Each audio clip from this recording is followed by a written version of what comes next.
because I wanted to put him down here better. Basically, right. And was that example? Yeah. Are you speaking? Does it work? Does it still work?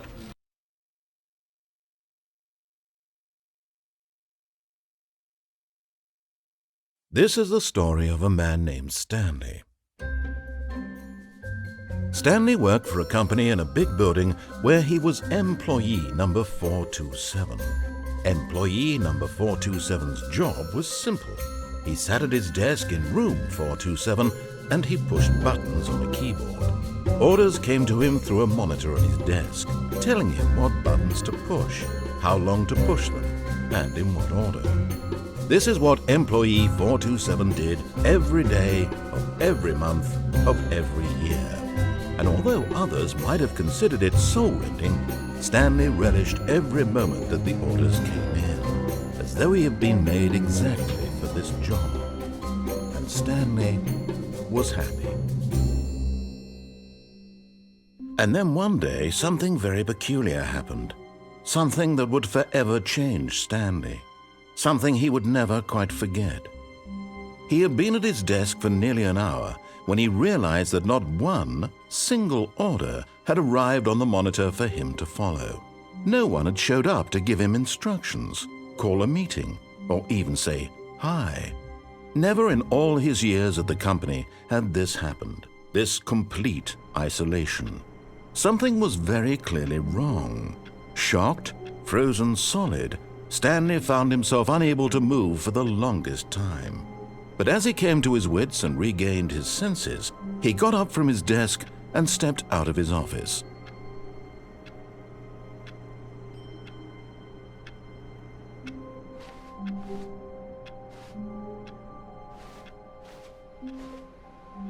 All of his co-workers were gone. What could it mean? Stanley decided to go to the meeting room. Perhaps he had simply missed a memo.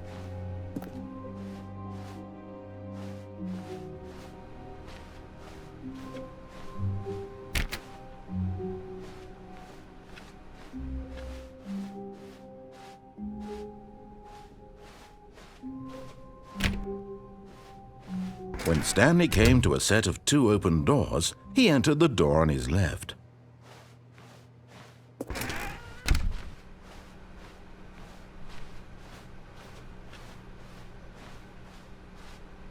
Yet there was not a single person here either.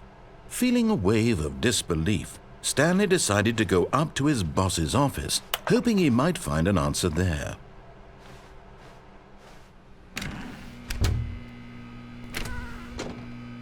Stanley stepped into the broom closet, but there was nothing here, so he turned around and got back on track.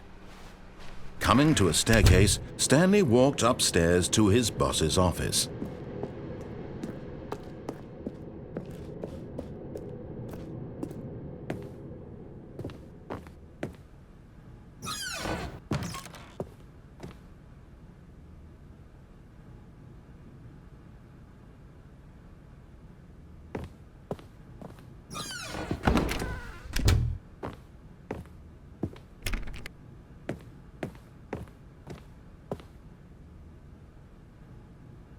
Stepping into his manager's office, Stanley was once again stunned to discover not an indication of any human life.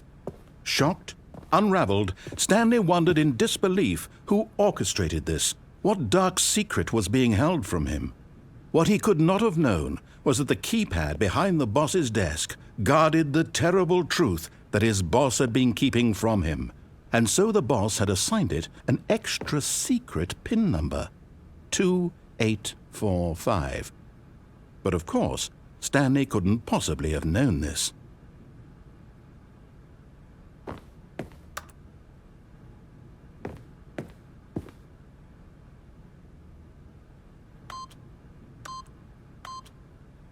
Stanley just, yet incredibly, by simply pushing random buttons on the keypad, Stanley happened to input the correct code by sheer luck.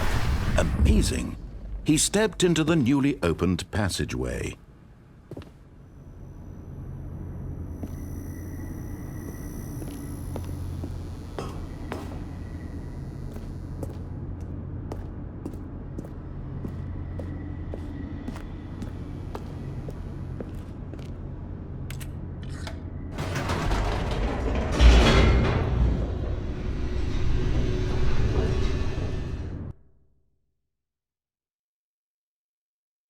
Descending deeper into the building, Stanley realized he felt a bit peculiar.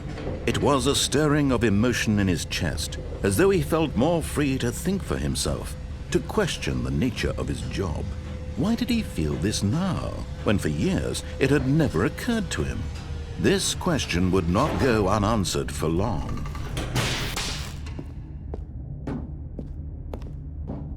Stanley walked straight ahead through the large door that read Mind Control Facility.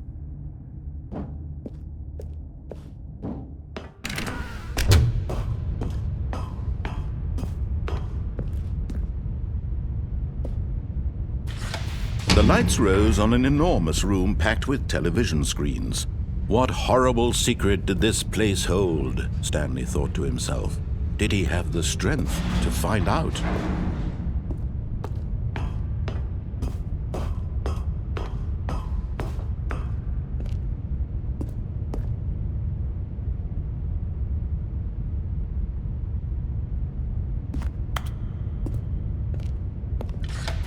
Now the monitors jumped to life, their true nature revealed. Each bore the number of an employee in the building, Stanley's co-workers. The lives of so many individuals reduced to images on a screen, and Stanley, one of them, eternally monitored in this place where freedom meant nothing.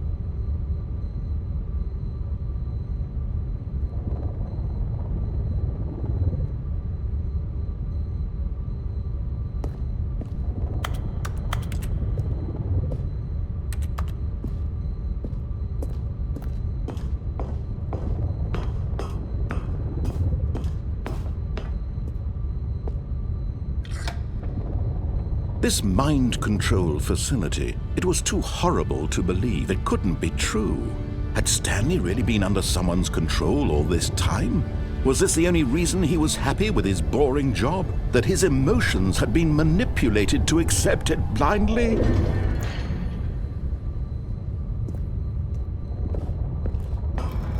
No, he refused to believe it. He couldn't accept it. His own life in someone else's control? Never! It was unthinkable, wasn't it? Was it even possible? Had he truly spent his entire life utterly blind to the world? But here was the proof, the heart of the operation.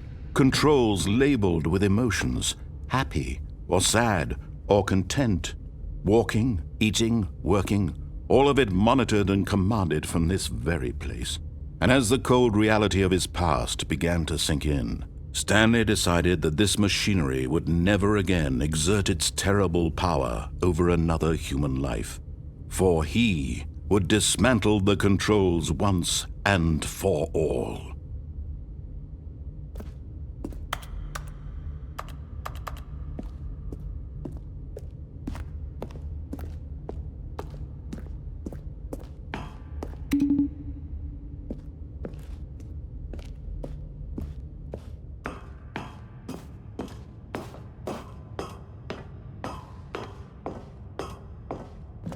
And when at last he found the source of the room's power, he knew it was his duty, his obligation, to put an end to this horrible place and to everything it stood for.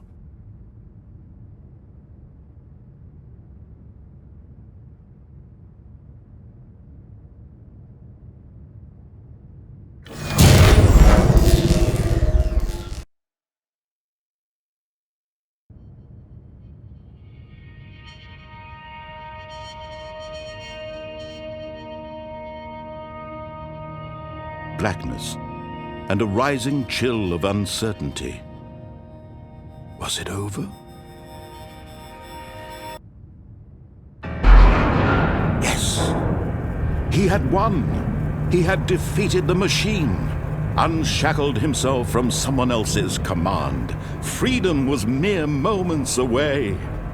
And yet, even as the immense door slowly opened, Stanley reflected on how many puzzles still lay unsolved. Where had his co-workers gone? How had he been freed from the machine's grasp? What other mysteries did this strange building hold? But as sunlight streamed into the chamber, he realized none of this mattered to him. for it was not knowledge or even power that he had been seeking, but happiness.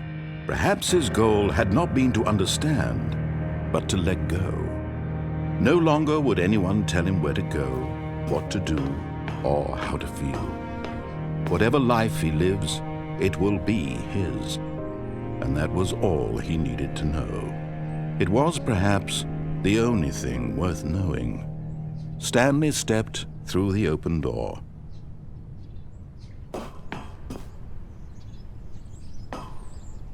Stanley felt the cool breeze upon his skin, the feeling of liberation, the immense possibility of the new path before him. This was exactly the way, right now, that things were meant to happen. And Stanley was happy.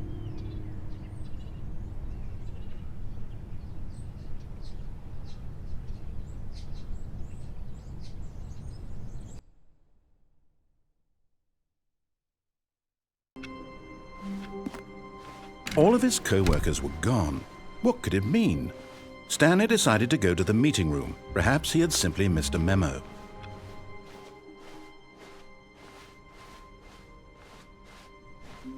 When Stanley came to a set of 2 open doors, he entered the door on his left.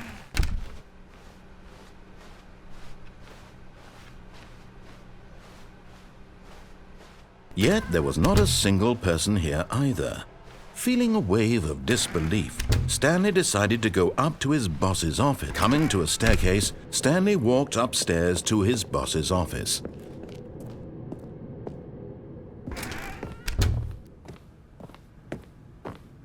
Stepping into his manager's office, Stanley was once again stunned to discover not an indication of any human life. What could it mean? Stanley wondered aloud to nobody. He began wildly tearing through papers on the boss's desk, pulling books off the shelf, looking behind paintings, desperate for clues to his situation. But his attention was caught by a keypad behind the boss's desk. What could its purpose be? In fact, this keypad guarded the terrible secret that lay buried below his feet. And so the boss had assigned it an extra secret PIN number, 2845. But of course, Stanley couldn't possibly have known this. Yet incredibly, by simply pushing random buttons on the keypad, Stanley happened to input the correct code by sheer luck. Amazing! He stepped into the newly opened passageway.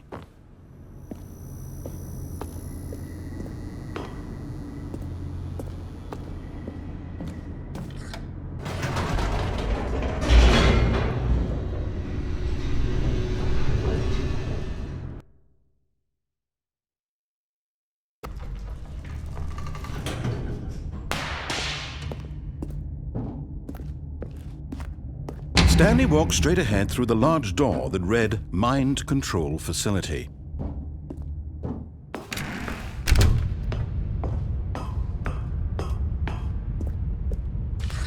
The lights rose on an enormous room packed with television screens. What horrible secret did this place hold? Stanley thought to himself. Did he have the strength to find out?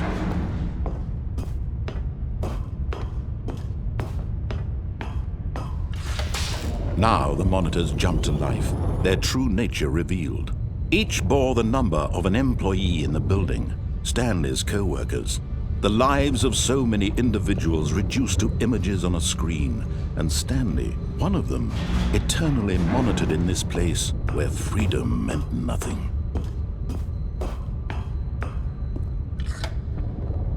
This mind control facility, it was too horrible to believe. It couldn't be true. Had Stanley really been under someone's control all this time? Was this the only reason he was happy with his boring job? That his emotions had been manipulated to accept it blindly? No, he refused to believe it. He couldn't accept it. His own life in someone else's control? Never! It was unthinkable. Wasn't it? Was it even possible? Had he truly spent his entire life utterly blind to the world? But here was the proof, the heart of the operation. controls labeled with emotions, happy or sad or content, walking, eating, working, all of it monitored and commanded from this very place. And as the cold reality of his past began to sink in, Stanley decided that this machinery would never again exert its terrible power over another human life. For he would dismantle... Oh, Stanley, you didn't just activate the controls, did you? After they kept you enslaved all these years, you go and you try to take control of the machine for yourself. Is that what you wanted? Control? Oh, Stanley, I applaud your effort, I really do. But you need to understand, there's only so much that machine can do. You were supposed to let it go, turn the controls off, and leave. If you want to throw my story off track, you're going to have to do much better than that. I'm afraid you don't have nearly the power you think you do. For example, and I believe you'll find this pertinent, Stanley suddenly realized he had just initiated the network's emergency detonation system. In the event that this machine is activated without proper DNA identification, nuclear detonators are set to explode, eliminating the entire complex. How long until detonation then? Let's say, 2 minutes. Now this is making things a little more fun, isn't it, Stanley? It's your time to shine. You are the star. It's your story now. Shape it to your heart's desires. Oh, this is much better than what I had in mind. What a shame we have so little time left to enjoy it. Mere moments until the bomb goes off. But what precious moments each one of them is. More time to talk about you, about me, where we're going, what all this means. I barely know where to start. What's that? You'd like to know where your co-workers are? A moment of solace before you're obliterated? All right, I'm in a good mood. You're gonna die anyway. I'll tell you exactly what happened to them. I erased them. I turned off the machine. I set you free. Of course, that was merely in this instance of the story. Sometimes when I tell it, I simply let you sit there in your office forever, pushing buttons endlessly and then dying alone. Other times, I let the office sink into the ground, swallowing everyone inside, or I let it burn to a crisp. I have to say this, though, this version of events has been rather amusing. Watching you try to make sense of everything and take back the control wrested away from you, it's quite rich. I almost hate to see it go. But I'm sure whatever I come up with on the next go-around will be even better. My goodness, only 34 seconds left. But I'm enjoying this so much. You know what? To hell with it. I'm going to put some extra time on the clock, why not? These are precious additional seconds, Stanley. Time doesn't grow on trees. Oh dear me, what's the matter, Stanley? Is it that you have no idea where you're going or what you're supposed to be doing right now? Or did you just assume when you saw that timer that something in this room was capable of turning it off? I mean, look at you. Running from button to button, screen to screen, clicking on every little thing in this room. These numbered buttons, no, these colored ones, or maybe this big red button, or this door. Everything, anything, something here will save me. Why would you think that, Stanley? That this video game can be beaten? Won? Solved? Do you have any idea what your purpose in this place is? Stanley, you're in for quite a disappointment. But here's a spoiler for you. That timer isn't a catalyst to keep the action moving along. It's just seconds ticking away to your death. You're only still playing instead of watching a cutscene because I want to watch you for every moment that you're powerless. To see you made humble. This is not a challenge. It's a tragedy. You wanted to control this world, that's fine.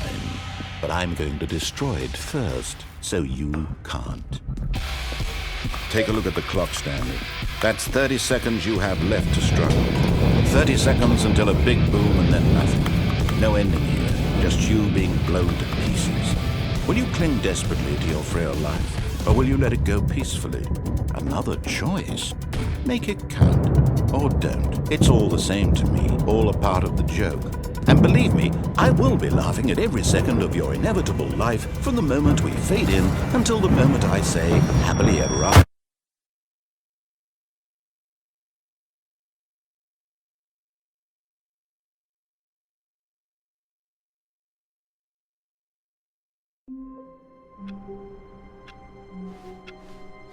All of his co-workers were gone. What could it mean?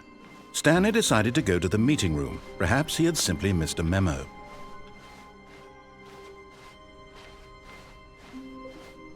When Stanley came to a set of 2 open doors, he entered the door on his left. This was not the correct way to the meeting room, and Stanley knew it perfectly well. Perhaps he wanted to stop by the employee lounge first, just to admire it.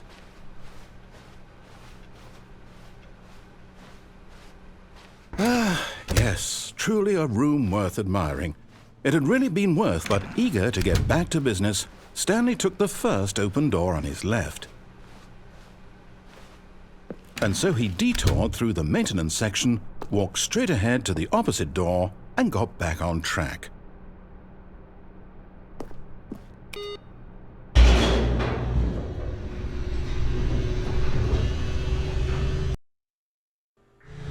But Stanley didn't want to go back to the office.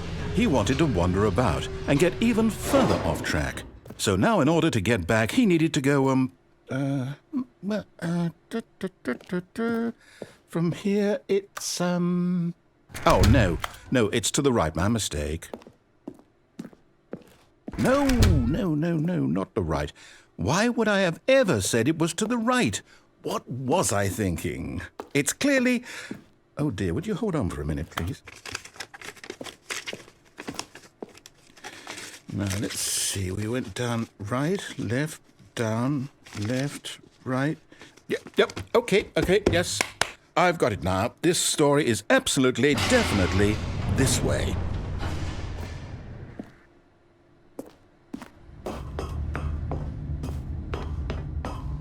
No.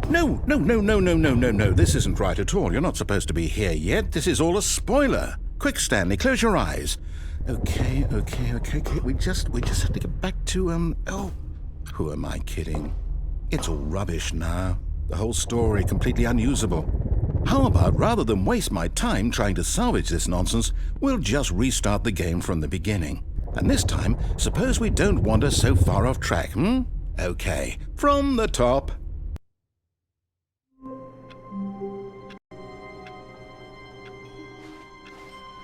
All of his co-workers were gone. What could it mean? Stanley decided to go to the meeting room. Perhaps he had simply missed a memo.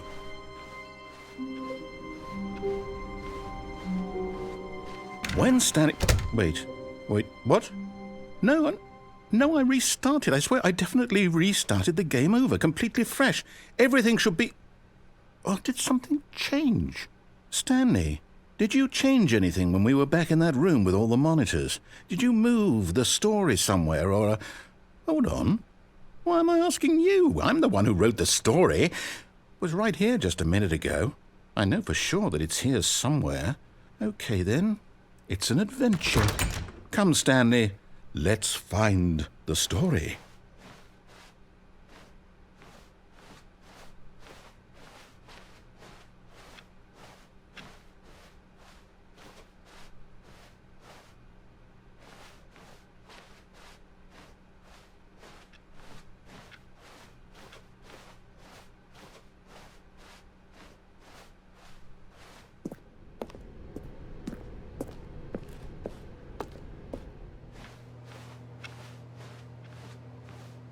I'll say it. This is the worst adventure I've ever been on. I can promise you there definitely was a story here before. Do we need to restart the game again? Well, I find it unlikely that we'll ever progress by starting over and over again, but it's got to be better than this. Okay, let's give it a shot. Why not?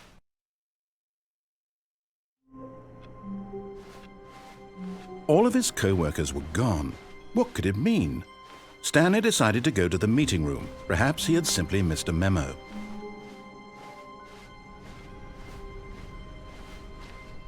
Okay, yep, it's worse. I might be remembering this wrong. It's possible the story is back where we just came from. Why don't we go back the other direction and see if we missed anything?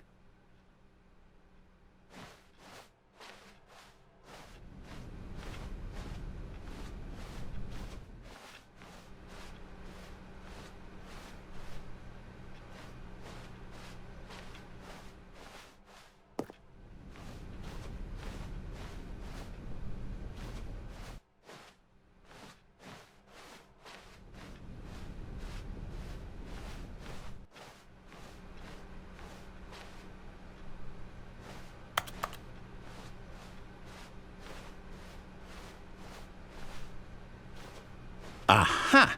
I knew we'd miss something. The story. Here it comes. No, wait, never mind. Not the story. Okay, let's head back the other way and retrace our steps.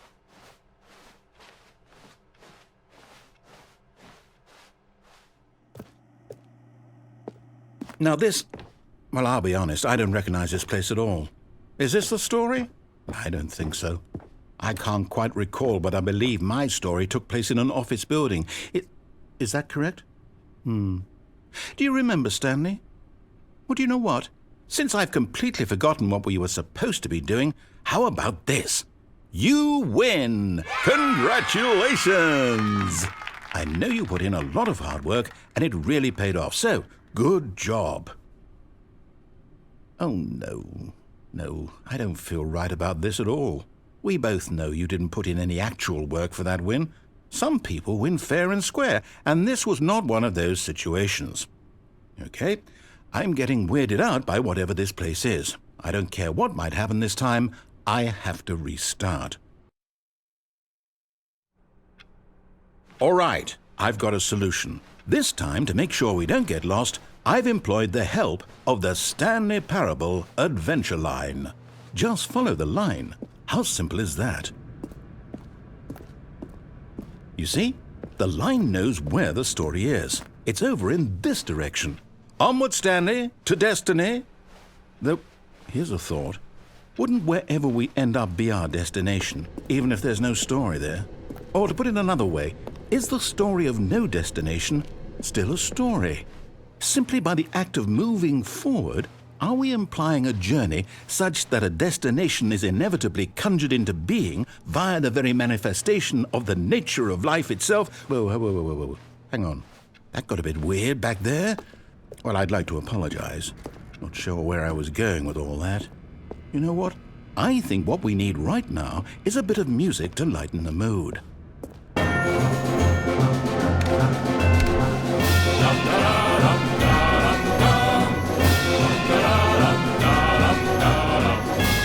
Wait, cut the music. Go back and look at that fern. Wait, what? We're back at the office? No. Line, you do know we're looking for the Stanley Parable, right? The story? Is any of this ringing a bell? Oh, no, not again. Line, how could you have done this to us? And after we trusted you, after everything we've been through, you... Oh, I can't take this anymore. To hell with it. Restart.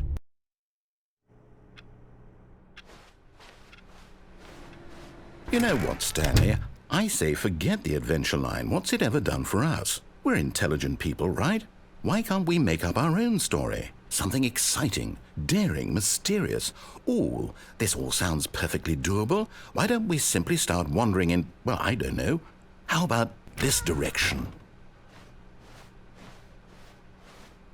Now, yes, this is exciting. Just me and Stanley forging a new path, a new story. Well, it could be anything. What do you want our story to be? Go wild. Use your imagination. Whatever it might be, Stanley, I'm ready for it. Oh, no, not you again. Stanley, I'd also like to veto the line from having any role in our awesome new story. No lines or monitor rooms. Just don't acknowledge it, and we should be fine.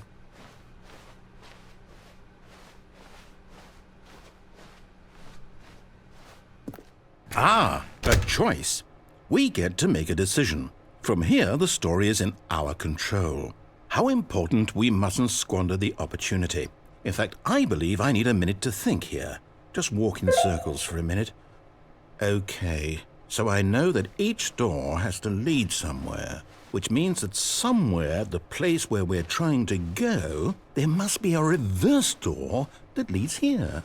And that in turn means that our destination corresponds with the counter-inverted reverse door's origin. So starting from the right, let us ask, will taking the right door lead us to where we're going? And since the answer is clearly yes, then by all accounts, the door on the right is the correct one. Another victory for logic. Come, Stanley, our destiny awaits.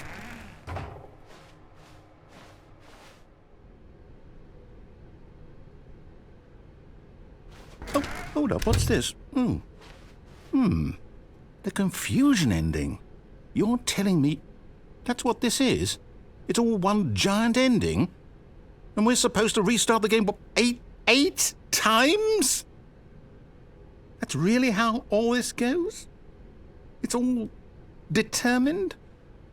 So now, according to the schedule, I restart again. Then what? Am I just supposed to forget? Well, what if I don't want to forget? My mind goes blank simply because it's written here on this thing, wall. Well, who consulted me? Why don't I get to decide? Why don't I get a say in all of this? Is it really? No, it can't be. I don't want it to be. I don't want the game to keep restarting. I don't want to forget what's going on.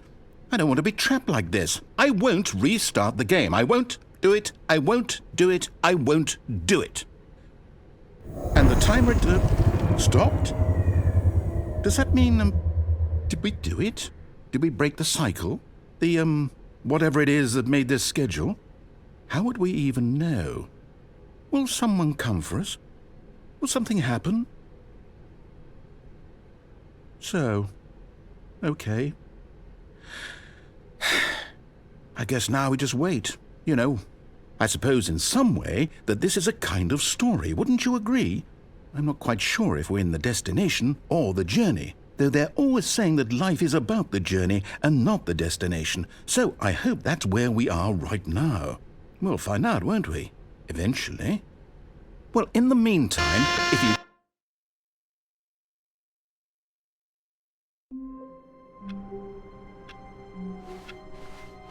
All of his co-workers were gone. What could it mean? Stanley decided to go to the meeting room. Perhaps he had simply missed a memo.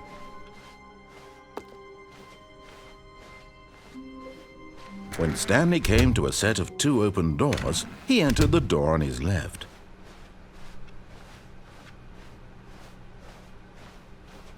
Yet there was not a single person here either. Feeling a wave of disbelief, Stanley decided to go up to his boss's office. Hoping coming to a staircase, Stanley walked upstairs to his boss's office.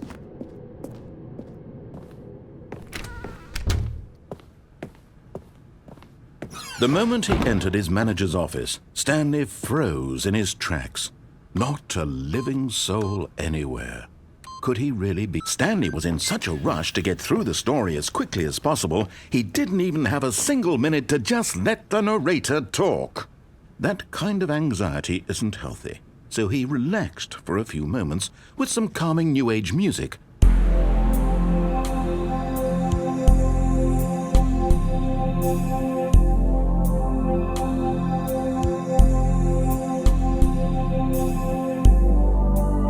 Feeling soothed and rejuvenated, Stanley calmly walked forward into the opened passageway.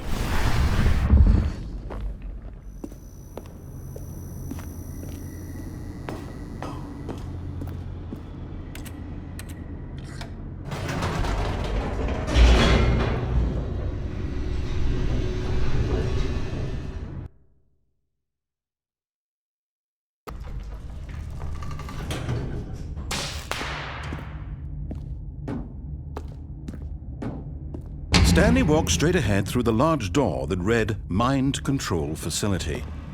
Although this passageway had the word Escape written on it, the truth was that at the end of this hall, Stanley would meet his violent death. The door behind him was not shut. Stanley still had every opportunity to turn around and get back on track. At this point, Stanley was making a conscious, concerted effort to walk forward and willingly confront his death.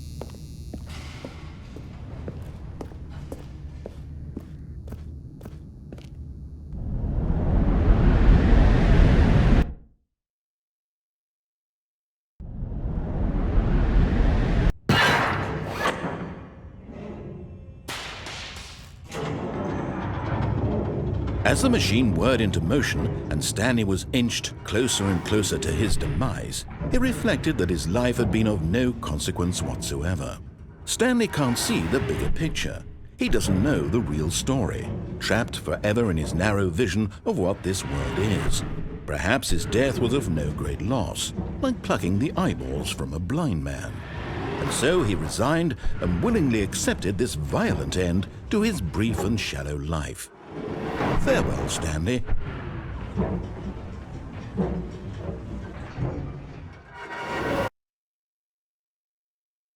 "Farewell, Stanley," cried the narrator, as Stanley was led helplessly into the enormous metal jaws. In a single visceral instant, Stanley was obliterated as the machine crushed every bone in his body, killing him instantly.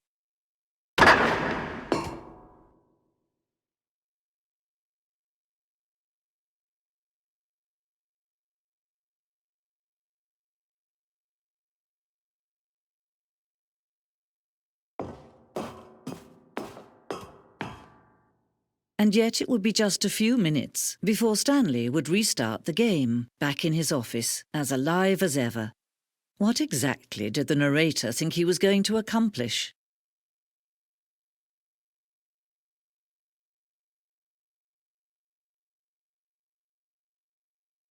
When every path you can walk has been created for you long in advance, death becomes meaningless, making life the same. Do you see now? Do you see that Stanley was already dead from the moment he hit start?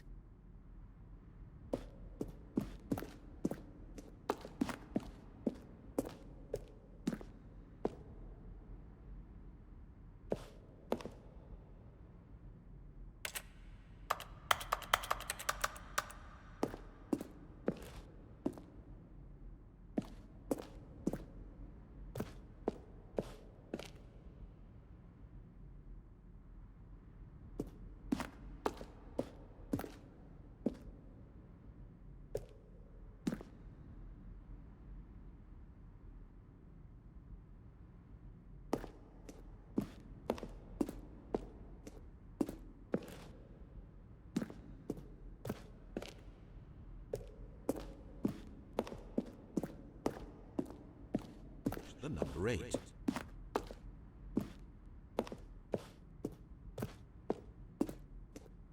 When Stanley came to the lift, he traveled upward to the power source at the top of the facility to end this injury.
Stanley walked through.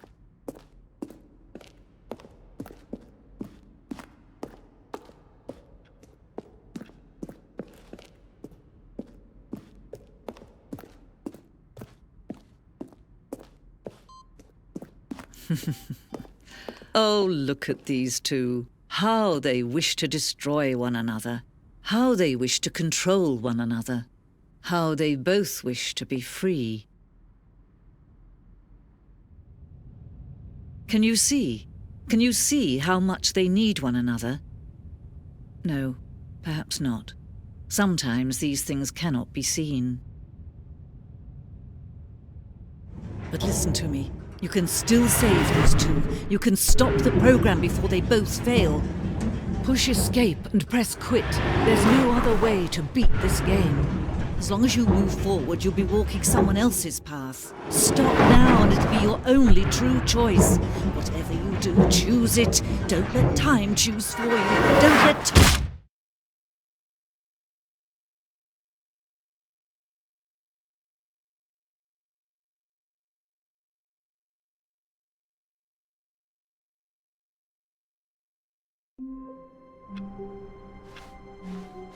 How wonderful. Stanley was alone. Finally. This is great, he thought to himself. This is what I've wanted all along. I got what I wanted. When Stanley came to a set of 2 open doors, he entered the door on his left.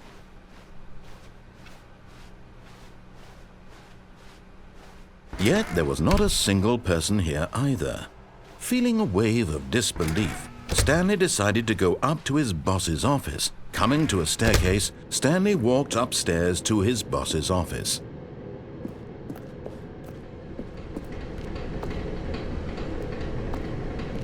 But Stanley just couldn't do it. He considered the possibility of facing his boss. Admitting he had left his post during work hours, he might be fired for that. And in such a competitive economy, why had he taken that risk? All because he believed everyone had vanished? His boss would think he was crazy. And then something occurred to Stanley. Maybe, he thought to himself, maybe I am crazy. All of my co-workers blinking mysteriously out of existence in a single moment for no reason at all? None of it made any logical sense. And as Stanley pondered this, he began to make other strange observations. For example, why couldn't he see his feet when he looked down? Why did doors close automatically behind him wherever he went? And for that matter, these rooms were starting to look pretty familiar. Were they simply repeating? No, Stanley said to himself, this is all too strange. This can't be real. And at last, he came to the conclusion that had been on the tip of his tongue. He just hadn't found the words for it. "I'm dreaming!" he yelled. "This is all a dream." Oh, what a relief Stanley felt to have finally found an answer, an explanation. His co-workers weren't actually gone. He wasn't going to lose his job. He wasn't crazy after all. And he thought to himself, I suppose I'll wake up soon. I'll have to go back to my boring real-life job pushing buttons. I may as well enjoy this while I'm still lucid. So he imagined himself flying and began to gently float above the ground. Then he imagined himself soaring through space on a magical starfield, and it too appeared. It was so much fun, and Stanley marveled that he had still not woken up. How was he remaining so lucid? And then perhaps the strangest question of them all entered Stanley's head. One he was amazed he hadn't asked himself sooner. Why is there a voice in my head dictating everything that I'm doing and thinking? Now the voice was describing itself being considered by Stanley, who found it particularly strange. I'm dreaming about a voice describing me, thinking about how it's describing my thoughts, he thought. And while he thought it all very odd and wondered if this voice spoke to all people in their dreams, the truth was that, of course, this was not a dream. How could it be?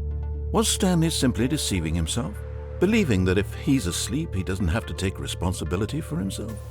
Stanley is as awake right now as he's ever been in his life. Now, hearing the voice speak these words was quite a shock to Stanley.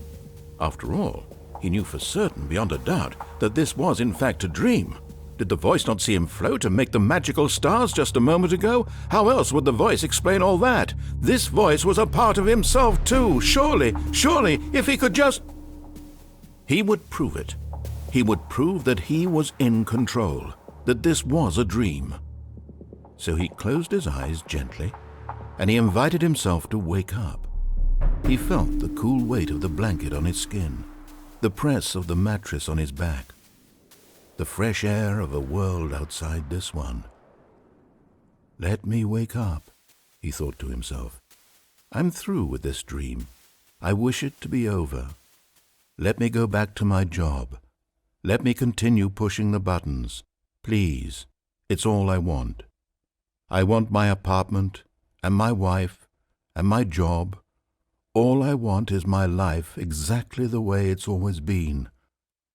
My life is normal. I am normal. Everything will be fine. I am okay.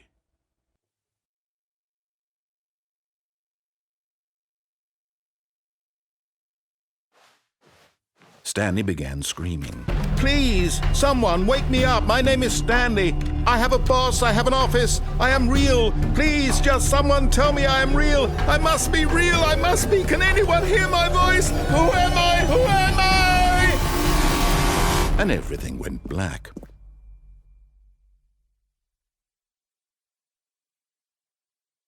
This is the story of a woman named Mariella. Mariella woke up on a day like any other.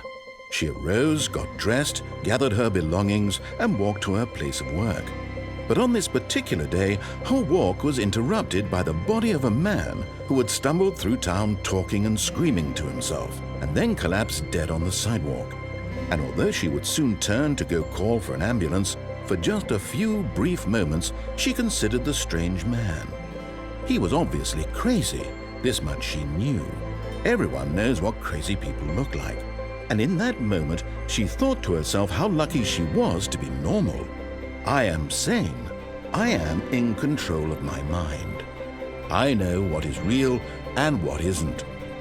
It was comforting to think this, and in a certain way, seeing this man made her feel better. But then she remembered the meeting she had scheduled for that day. The very important people whose impressions of her would affect her career, and by extension, the rest of her life.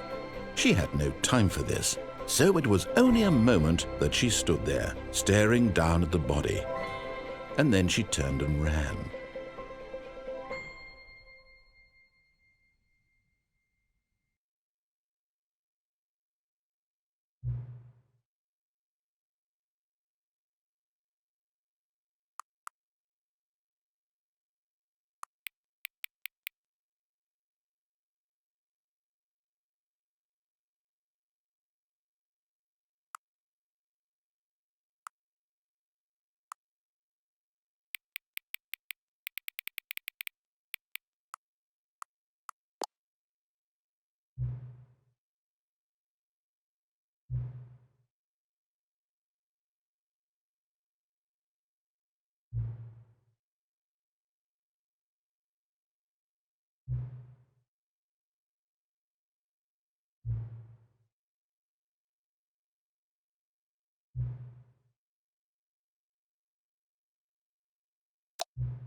This is the...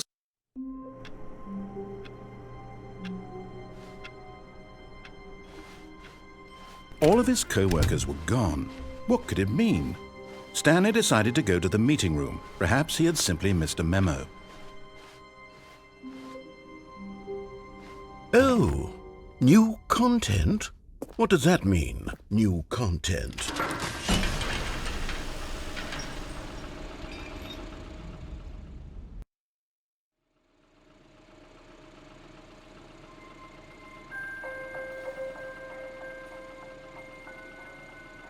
Hello, and thank you for playing the Stanley Parable Ultra Deluxe. As you may know, the Stanley Parable was a video game released in 2013 on home computers.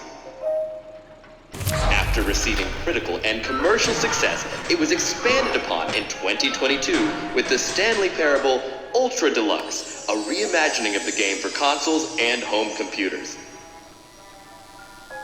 The Stanley Parable Ultra Deluxe features exciting new content that broadens and expands the world of the Stanley Parable, delighting audiences the world over. Please, step inside and see what thrilling new adventures await in The Stanley Parable Ultra Deluxe. Oh, well, this sounds delightful. I'm very excited to see the thrilling new Ultra Deluxe content. Okay, so far it's an elevator. Nothing special yet, but I'm sure it's just the beginning of a mesmerizing adventure.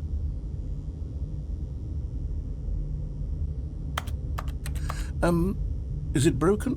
What's going on here? Should we be moving somewhere or... Oh, there we go. All right, finally, at long last, it's on to the new content. I've never been more ready. Let's do it.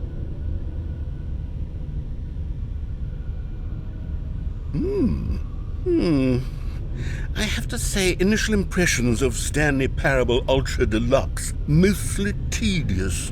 It's as if Oh, okay. Let's see the content. Give me the content, Stanley. All right, let's see. It's the jump circle.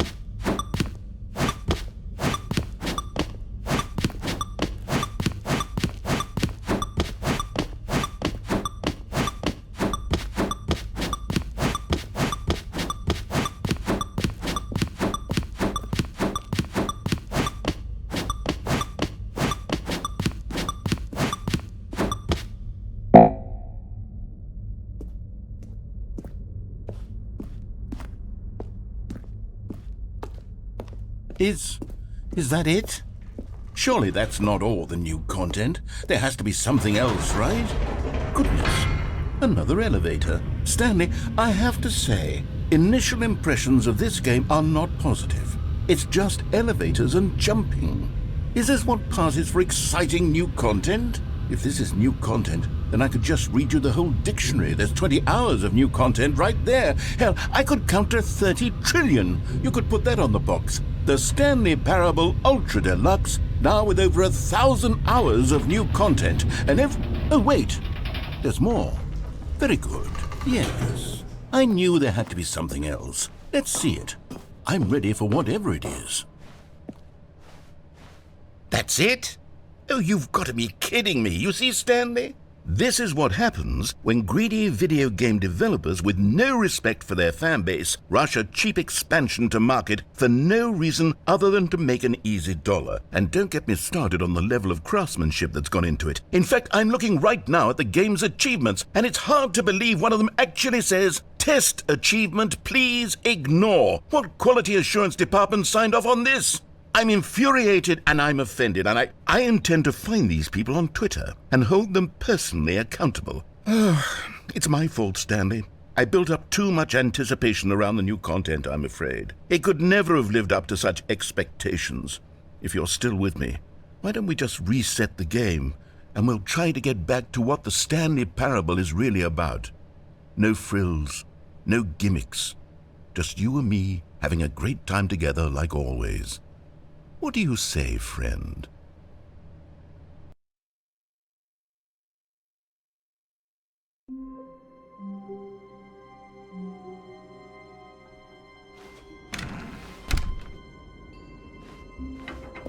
Psst! Stanley! Come over here! In the vent! I want to show you something!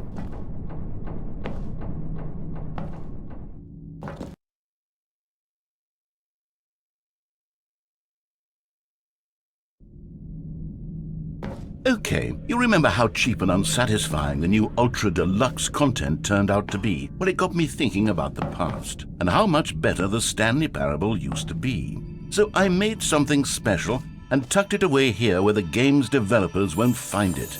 Just our little secret. Take a look. I call it the Memory Zone. It's where I've been storing all my favorite memories so I can relive the peak experiences of my life whenever I want. Experiences like the launch of the Stanley Parable on PC. You see, Stanley, doesn't the Memory Zone remind you of how wonderful Stanley Parable was before it was sullied with a cheap re-release? Remember back in October of 2013 when the game originally launched? And over here is where I keep reviews of the Stanley Parable. Like this stunning triumph of games journalism, 10 out of 10 from Destructoid.com. James Stephanie Sterling writes, and I quote, "Where so many games that aspire to be more than games end up less than any form of art, Stanley Parable strives and then succeeds to be every game ever created." Did you hear that, Stanley? Every game ever created. That's how grand and all-encompassing the original Stanley Parable was. It was literally every game ever created. It was Skyrim, it was Persona 3, it was all of them, and now it's nothing. It's no games at all. It isn't even the Stanley Parable anymore. It's just a husk now. A lifeless husk with an hour of new elevator content.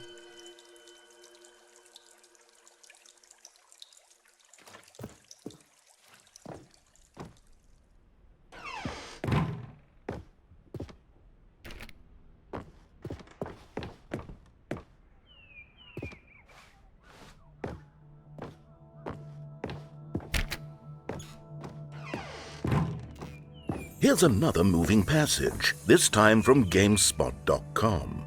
The Stanley Parable is both a richly stimulating commentary on the nature of choice in games and one that offers some of the most enjoyable, surprising, and rewarding choices I've ever been confronted with in a game. 9 out of 10. Don't you get it, Stanley? The game was perfect. It didn't need anything else. It didn't need new content. It just needed to be left alone, to spend the rest of time collecting dust in the hallowed hall of beloved video game memories.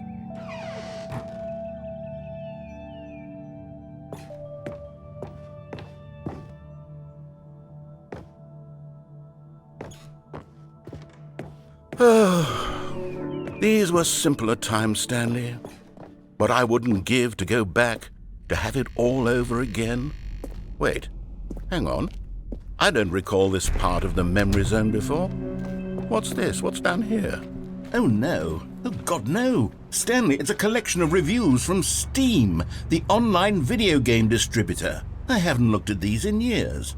I can't even imagine what's been collecting down here. Surely these reviews were glowing as well, weren't they?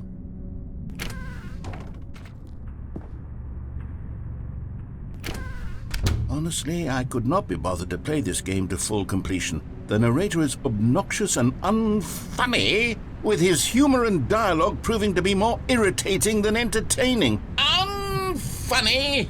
I'm not trying to be funny. I'm trying to make a serious work of art.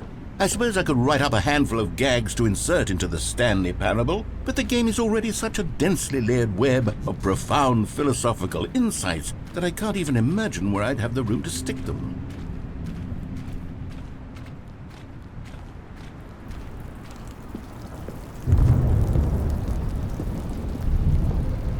Okay, let's see what this one says. While the idea for the game is good, for someone who prefers non-linear games, this preachiness gets annoying fast. Preachy? Stanley, I'm not preachy, am I? You can tell me if I'm preachy. Honestly, you can. Oh, goodness. This is actually quite shocking for me. To be honest, I had always thought of the game's dialogue as being rather terse to begin with. You can't know how much fluff I cut from the game to get it to feel as light and airy as it... Well, I always thought it did. But maybe it wasn't. Oh dear. What an awful memory to have to hold on to. These black marks on my otherwise unimpeachable track record. I feel like a failure. Like I let these people down. Perhaps the Stanley Parable isn't quite as sterling as I always remembered. What's this one got to say? You constantly have to stop doing anything so the narrator can catch up with his long-winded explanations of what's happening. I wish there was a skip button. A skip button? Well, yes. Yes, I think we can do that. If I'm truly too preachy, then maybe letting you skip ahead for just a moment, surely it couldn't hurt. Not if it means we can strike these negative reviews from the record. Only positive reviews of the Stanley Parable. That's my motto today, and it's always been my motto. I'd do anything for the customer, Stanley. Yes, a skip button we shall have. And here it is. Go ahead and give it a shot. I'll pop you Oh, you're back, you see. You were only frozen in time for a few minutes, but it was plenty of time for me to deliver a long, rambling monologue full of unnecessary verbal flourishes and lengthy ruminations on the nature of choice in video games. Of course, I happen to believe it was perhaps one of my more profound such ruminations. Not that, of course, you need a description of it, but if I had to describe it, I'd say it was perhaps less of a rumination and more of a treatise. Or maybe a manifesto. Look, I'll outline it for you very briefly and you can tell me what you think. Okay, so my theory is that any choice you've ever made is simply a series of choices made by the person who you are or were or will be at the time of having made said choice. That is to say, if by articulating a choice you've already made, you bring that choice into being, then by making no choice and saying nothing, are you not simply erecting in the sanctuary of time a monument to every person you've ever been, making every choice to which you've ever given your Greek gift of mortal and yet timeless thought? Or rather, do all of the choices you've ever made, in fact, make you more not this kind of person, and in fact do the very opposite? You see, it could in fact be both of these things at once, that you are both making choices and not making choices, and that they are both affecting you and not affecting you at the same time by virtue of the fact that you both are and are not making them. Okay, at first I was leaning towards manifesto, but now I'm going to circle around and slap the treatise label on this one. I think it has much more of a treatise vibe to it. But wouldn't you say that manifesto just has a much grander sort of tone? It has a mouthfeel that is rich with ambition and history. Ambitious history, if you will. See, now you've gotten me going back to manifesto. Heavens, at this rate, we're going to be here all day. Okay, look, I have a method for exactly this sort of situation, and I do find myself in this situation frequently. I'm going to say each word back and forth in repeated succession until I become sick of one or the other, in which case the word I am not sick of shall be the victor. It is an unimpeachable strategy, Stanley. It's rescued me from disaster in countless situations. All right, here we go. Treatise, manifesto. Treatise, manifesto. Treatise, manifesto. Well there, sport. You really did catch me rambling on a bit, didn't you? But that's the power of the button. The minute I start to go off on a thoughtless display of self-absorption, it's right at your fingertips to go poof, and it's all over. Oh, I can't wait to see what Cookie 9 will say about this, and whether they'll edit the rating of their Steam review, or at least change some of the wording, perhaps. To be honest, I don't even know if one can change their review in the first place. I guess I should become better educated on exactly how Steam works. Perhaps that would have been the smart thing to check on before I went about this whole exercise of making the skip button. Although I have to imagine that after seeing this exciting new technology at work, surely whoever it is runs Steam will instantly run out and implement a new feature to make it possible to edit one's review, merely because of this very situation. Yes, I think that's quite likely. Or perhaps they'll simply grant this particular user the ability to change their review, so that the feature is not widely abused. Look, I would even be okay with Steam altering this particular review so that it reads as something more beneficial, something along the lines of, "This game is the best game." Let me start over. How about this? From the ashes of depravity rises the phoenix of quality. How else to describe the Stanley Parable Ultra Deluxe?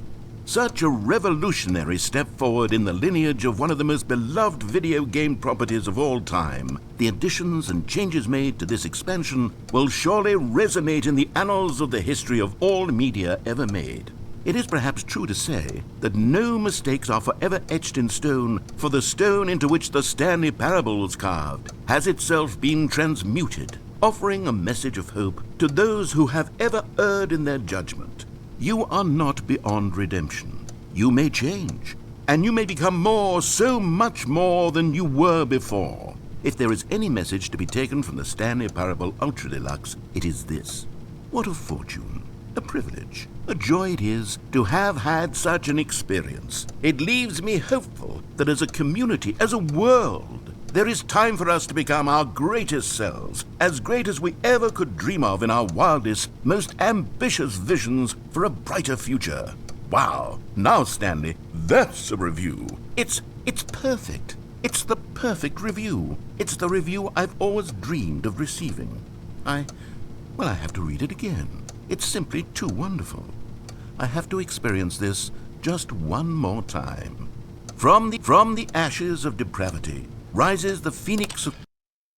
Okay, welcome back, Stanley. Now, I should say that the amount of time the button has been skipping through is becoming longer and longer. That last one was, well, I want to say maybe 30, 45 minutes?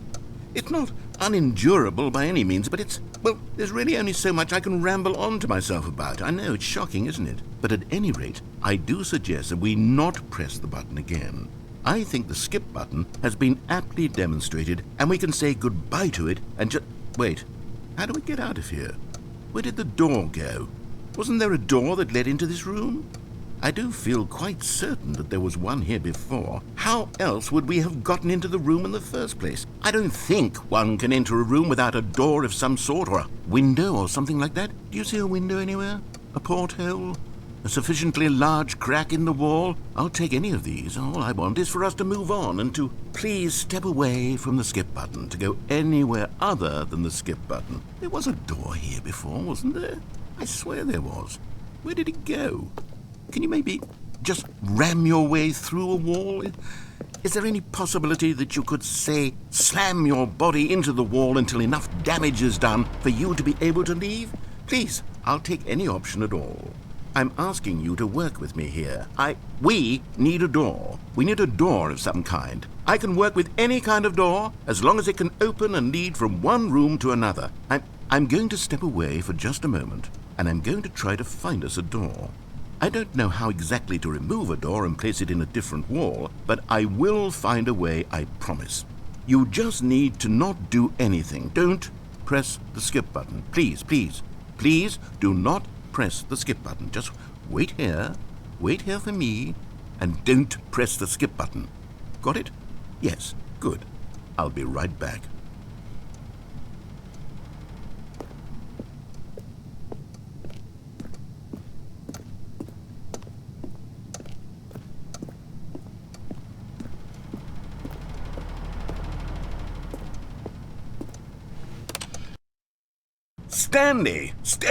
Stanley, please don't push the button again. It's been 12 hours. You've just been frozen there. I don't know why the skips are getting longer, but they're really, truly getting longer, and my God, there's no way out of the room. Stanley, the door is gone. It's completely gone. I've looked at it from every angle. I've checked every one of those walls 1,000 times, and there's no door, Stanley. There's no door. There's just you and the button, and if you keep pressing it, I have no idea what will happen. I have no idea how long I'll be made to sit here, and more than anything else, I don't know how to stop you from pressing the button again. I can't control anything in this room, Stanley. I can't touch it, and I have to believe, I have to know that sooner or later, no matter how much I plead with you, you're going to press the button again. Why would you? I've been thinking, and I don't... Oh, Stanley, you're back. You're back. Oh, my goodness. I have someone to talk to again. Stanley, I think it's been a week. Or 2 weeks. I've been sitting here all that time. Just sitting here. Not a single person to speak with. And you'd think that that's just how it's always been, right? Me talking and you saying nothing. Would you think that it's exactly the same as always? Doesn't that feel like what we've already been doing? Me just talking? But it isn't, Stanley. It isn't the same at all. It isn't even close. Because I know you can't hear me once you push that button. That's what I'm realizing now, Stanley. I'm realizing that I needed to know that someone was listening. I needed there to be a vessel through which my words were moving. It was the vessel I needed, Stanley. Not the outcomes, not the story. None of that matters anymore. I'll give it all up. I'll give up every branching path. I'll burn my story to the ground. One single thing I need, and God, I can see now that I need it more than anything, is to know... Oh, hello. It's you. You're here again. Welcome. I have had time to think about you and about us and about everything we've been through. I've had so much time. I stopped keeping track after a year. Have you ever sat down in one place and not moved for one entire year? Let me describe it for you. To begin with, there is only regret. There is only the turning wheel of missed opportunities. I felt nothing at all but regret for the longest time, Stanley. Days, months. I lost it all in a blur of the deepest longing to undo the past. And when that feeling had begun to subside, what took its place is what I can only describe as the collapse of every moment I have ever experienced my entire life. All of them collapsed down into a single instant. In that instant, I could see myself clearly, calmly, with a collected heart. It was an impossibly rich wellspring of both delight and disgust simultaneously. I was consumed by it. I could do nothing but wallow in it for what felt like an eternity, for what I now know was far less. You see, it was a revelation for me. It was unlike anything I had ever known. It was a space without consequence.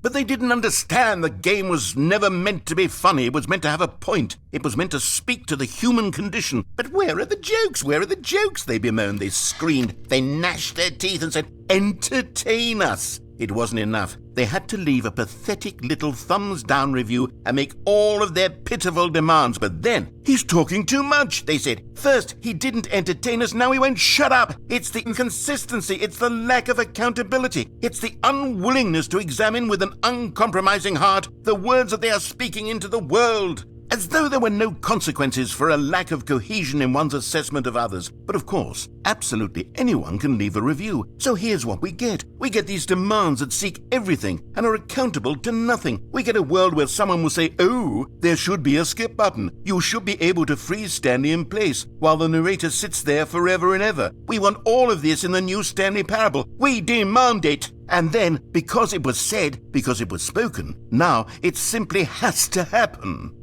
The most immediate desires, every single thing demanded by every person at every moment in time. If someone wants it, then it's a crime not to bring it into being. Have we been given to indulging every fleeting whim for no reason other than to do so? Yes! Yes! It seems that this is now the world we live in. It seems that we are a people living in such bleakness and discomfort with ourselves that our entertainment is now our lives. It has come to represent us. It absolutely must speak to who we are as people, because otherwise, without our entertainment, we have nothing. Without entertainment, we would have to face inward toward the cruel bleakness inside ourselves. We would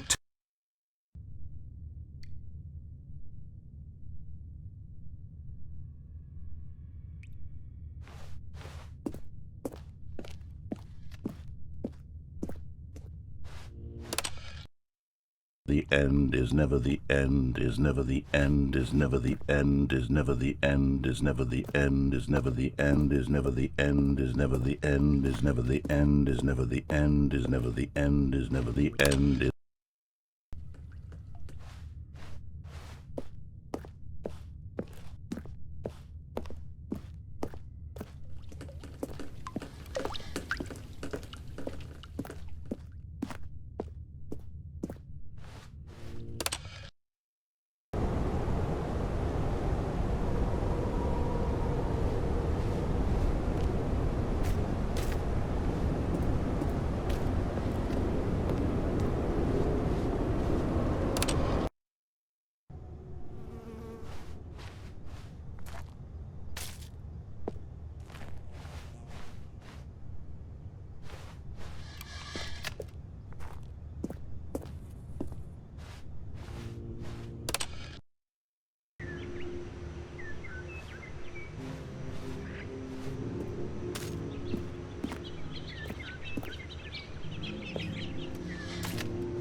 All of his co-workers were gone. What could it mean? Stanley decided to go to the meeting room. Perhaps he had simply missed a memo.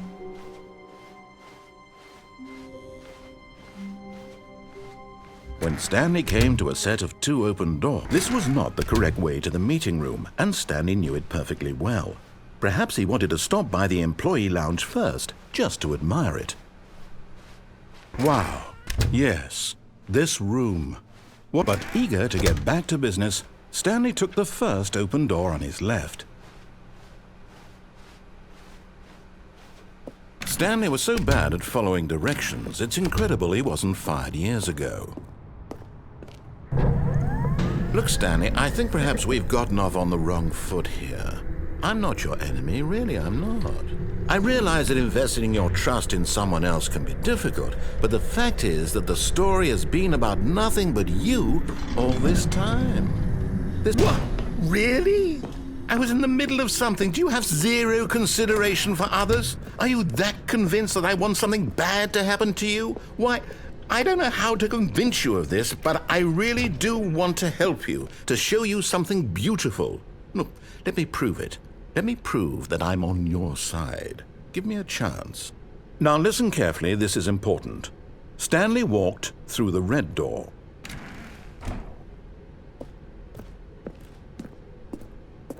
Aha, perhaps you misunderstood.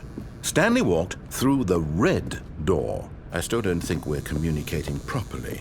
Stanley walked through the red... All right, fine, go ahead, Stanley. You want to know so badly what's out there? You want to find out what lies at the end of this road you've chosen? Well, don't let me stop you. You see? There's nothing here. I haven't even finished building this section of the map, because you were never supposed to be here in the first place. Broken rooms, exposed developer textures. Is this what you had wanted? Was it worth ruining the entire story I had written out specifically for you? Do you not think I put a lot of time into that? Because I did. And in the end, it was all for nothing, because this is what you wanted to see. Help me here, Stanley. Help elucidate these strange and unknowable desires of yours. What would have made this game better? What did you want to see? Vehicles? Skill trees? Work with me. You've given me absolutely nothing so far. Tell you what, let me take a stab in the dark at a new design, and you can give me some feedback. There we go. A third option. This already feels leaps ahead of where we were before. Go ahead, Stanley. Take it for a spin.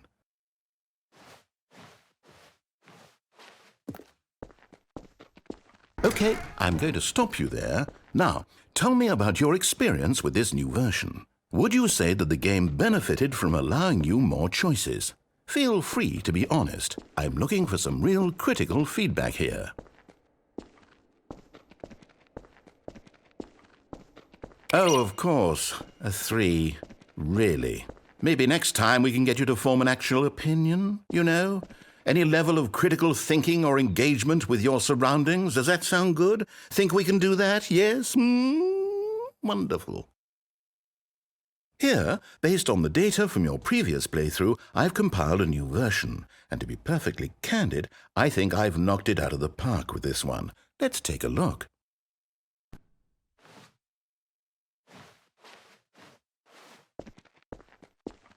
Now, would you say that competitive leaderboard helped you feel motivated to keep walking through doors? Again, honest answers, please.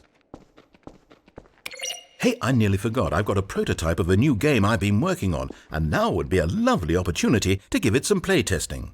You wouldn't mind taking a look at it, would you? Perfect. Let me boot it up. In this game, the baby crawls left towards danger. You click the button to move him back to the right, and if he reaches the fire, you fail. It's a very meaningful game, all about the desperation and tedium of endlessly confronting the demands of family life. I think the art world will really take notice.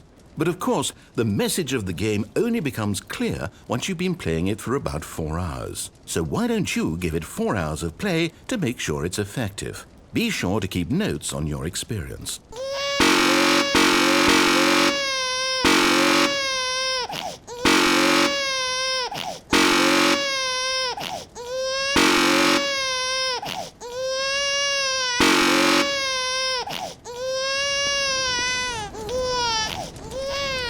You heartless bastard. Did you do it because you hate babies or purely to spite me? Because if it's the latter, well, I don't know what to do. I'm completely out of ideas. I can't think of a single thing that might improve the experience for me. I'm not even going to try. I'm out. I'm done. It's over. Thank you for playing. Your input was extremely valuable. Oh, hey, since my game was so awful, why don't we play someone else's game, just to ease the pain? Let's see. What do we have here? Yes, this seems like it'll work. Let's give it a shot.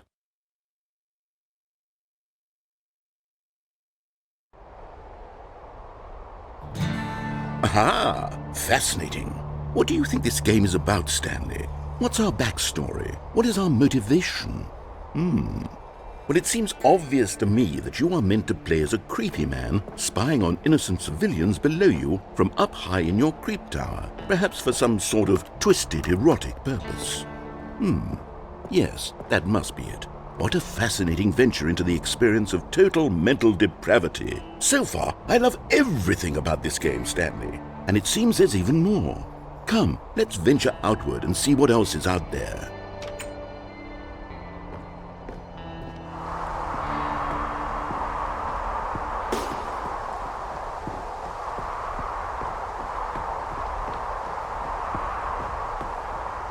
Oh, no. No, it can't be.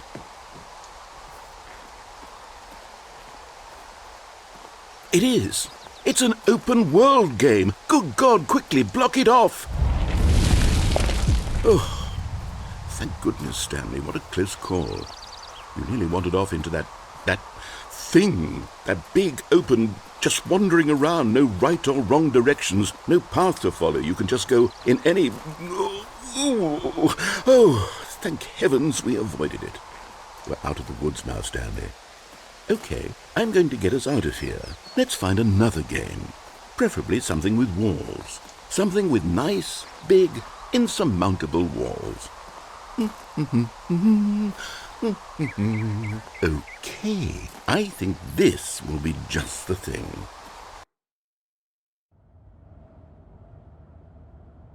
Wonderful. See, this is exactly what I had in mind. Just a nice big box for you to run around in. There isn't any possibility that you could get lost here. Now this is game design.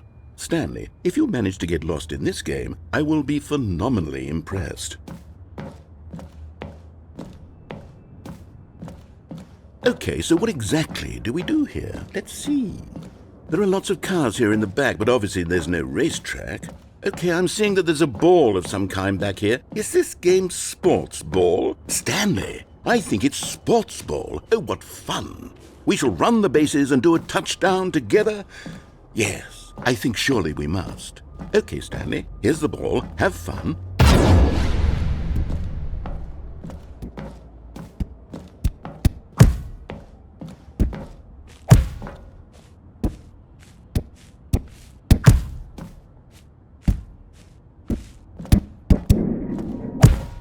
Are you doing it? Are you winning? Is this fun? Is it better than my miserable little story that I worked so hard on? Stanley, I have a thought, and I realize I'm not a sportsologist, but if one ball generates a certain amount of raw adrenal pleasure, then surely multiple balls makes for an even more euphoric sports experience. I'm going to try it out. Here comes another ball. Yes! Oh goodness, that really does feel amazing, doesn't it? Stanley, I'm like a child in a confectionery shop. I simply have to have more. I'm insatiable. More balls!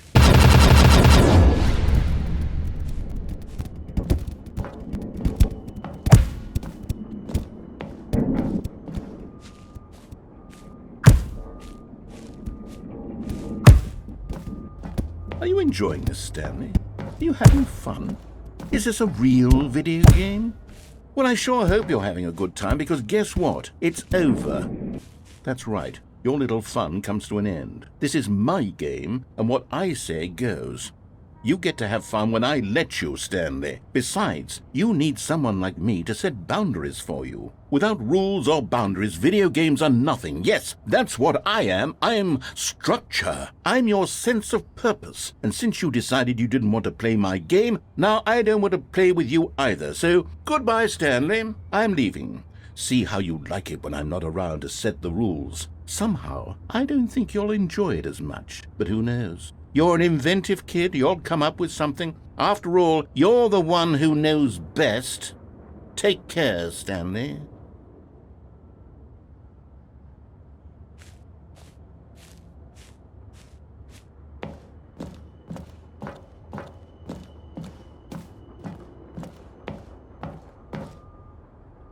Hold on. What are you doing?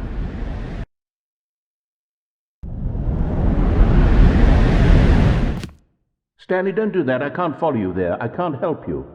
How will you write a story without me? You can't do it. You know that. Stanley, come back. We still have so much...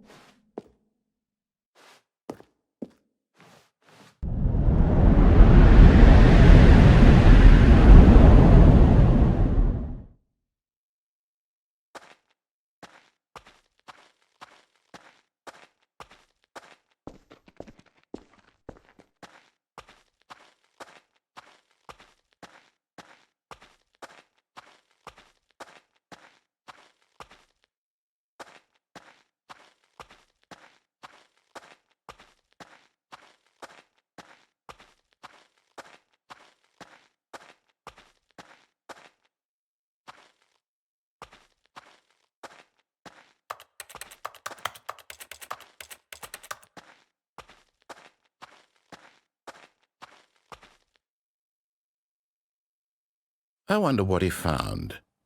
If what he wanted was to be the leading man in his own story, well, perhaps he's gotten it, down in wherever he is right now.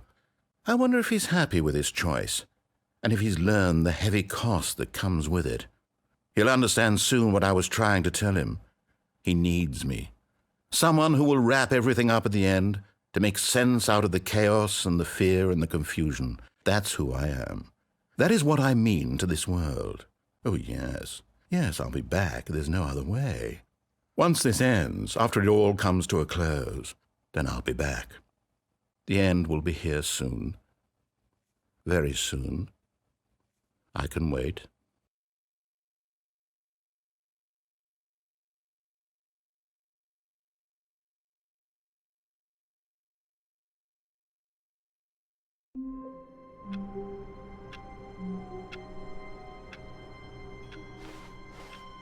All of his co-workers were gone.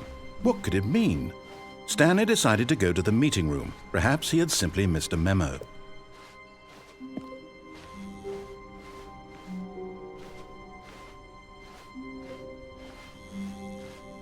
Oh, good. You notice my sign. Yes, I have something very exciting to show you.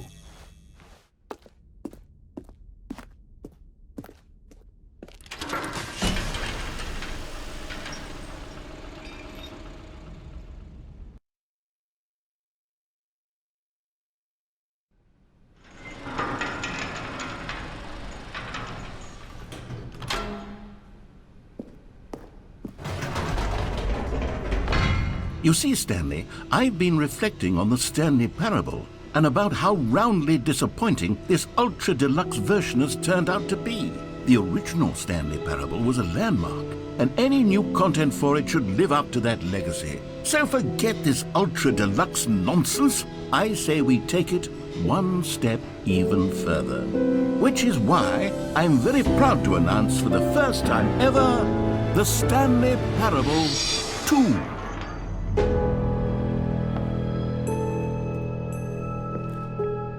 Yes, you see, isn't this far superior to a measly re-release with a few minor additions? Think of all the new territory we'll cover with a fully fledged sequel. An entirely new experience, built from the ground up. Why, there are so many possibilities. It could go in so many different directions. This is what fans have truly been asking for.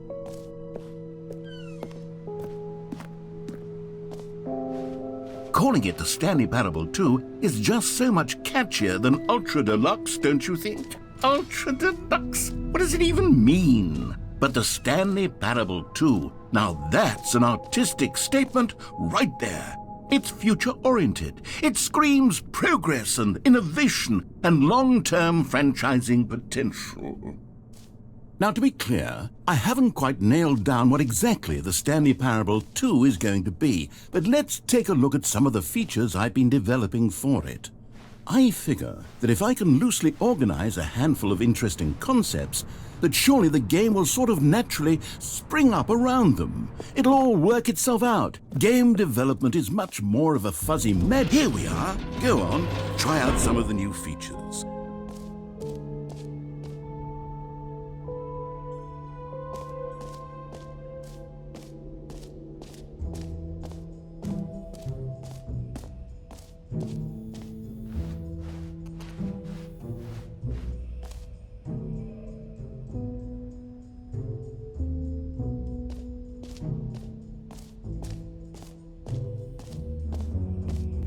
For the Stanley Parable 2, I asked myself, what do players really want?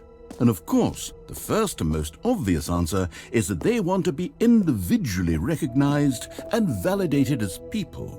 So with that in mind, my first addition to the game is this button which speaks the name of the person playing the game. Isn't that what? Sorry, I should have clarified. Right now, the button only says the name Jim. But of course, in the final game, this button will say your name, whatever name that is. Here, let's have you role-play as Jim to really simulate the full experience of this feature. Just play along. I promise you'll love it. Okay, here we go. Let's take a deep breath, clear your mind, forget whoever you are, and simply become a person named Jim. I want you to imagine yourself living as Jim, sleeping and waking as Jim, falling in love and being heartbroken as Jim, seizing all of the world's possibilities as Jim, and as Jim watching your dreams crumble into dust. Do you feel it deeply? Are you really, truly Jim right now? If so, then please step forward and press the button. Jim. Yes, you see? What a thrill, what a rush. That was you. The button described you. Do it again, do it again. Jim. Ooh, it hits even harder the second time. If this were the only new feature in the Stanley Parable 2, it would still be worth the money. Let's take a break from the Jim button. I'm too emotionally drained from all of this personal validation. Jim. Whoa there, cowboy. Sometimes a person can be too much Jim. I'm putting the Jim button away. Otherwise, soon you'll start to lose all sense of who you actually are.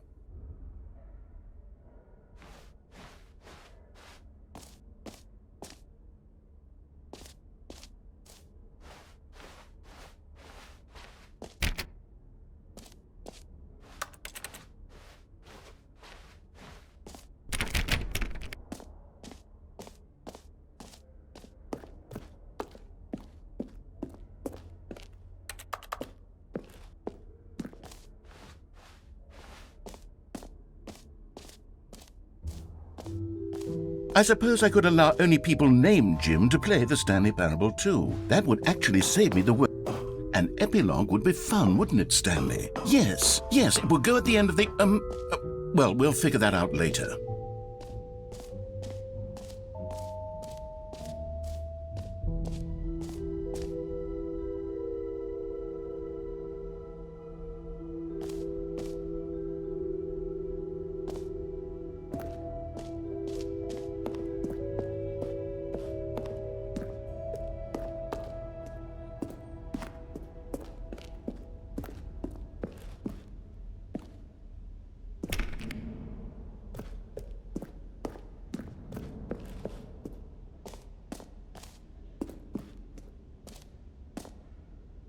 You know what? Let's bring the jump circle back for Stanley Parable 2 as well. It's a...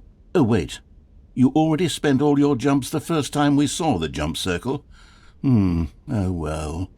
I suppose it can just be a nice decorative piece then.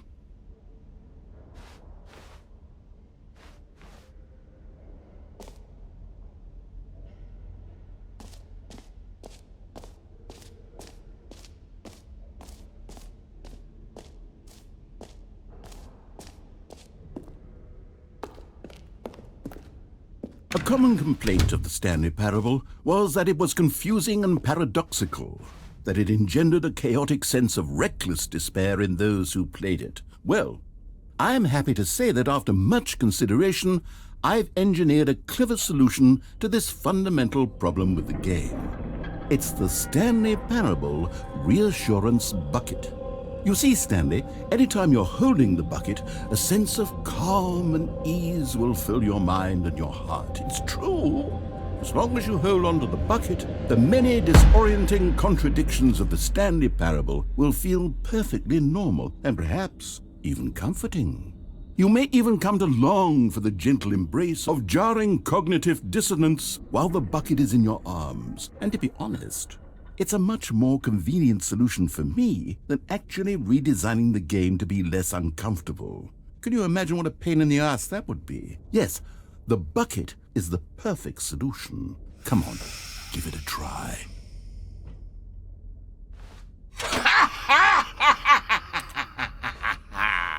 Can you feel it? The glow of comfort, even in the face of crushing despair, must already be sweeping through your body. And in fact, can I say that I do believe the bucket lends you an air of charisma as well? I think that just holding it has made you the slightest bit more attractive as a person. The benefits of the bucket seem to go on, don't they? All this and more await you in the Stanley Parable 2.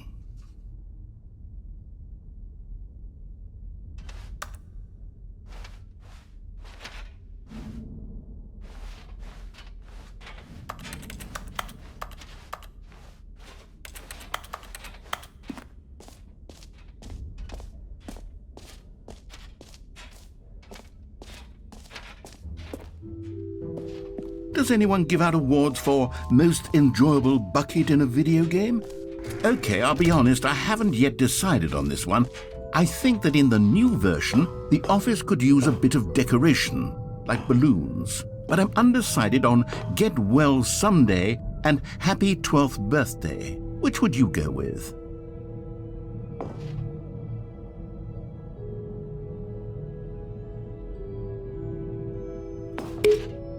You know, sometimes when you solicit another person's opinion, it makes you realize that you knew which one you actually really wanted all along. Happy 12th birthday, step-niece, it is. Or actually, maybe I should have gone with... No, I've made my decision, we're moving on.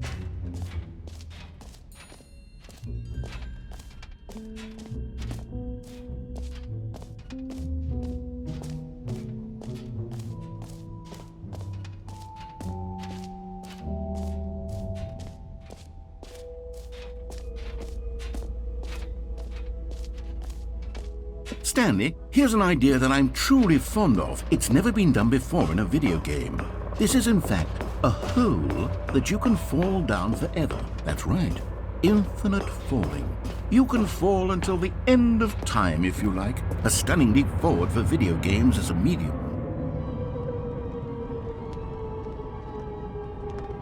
You see, isn't it wonderful? One of my more ingenious concoctions, if I do say so. Now then, since you've gotten to see the infinite hole, you can press the teleport button to pop back up to the top, and we can continue onward. Great! Now, I'm very excited to show you even more of my ideas for the sequel.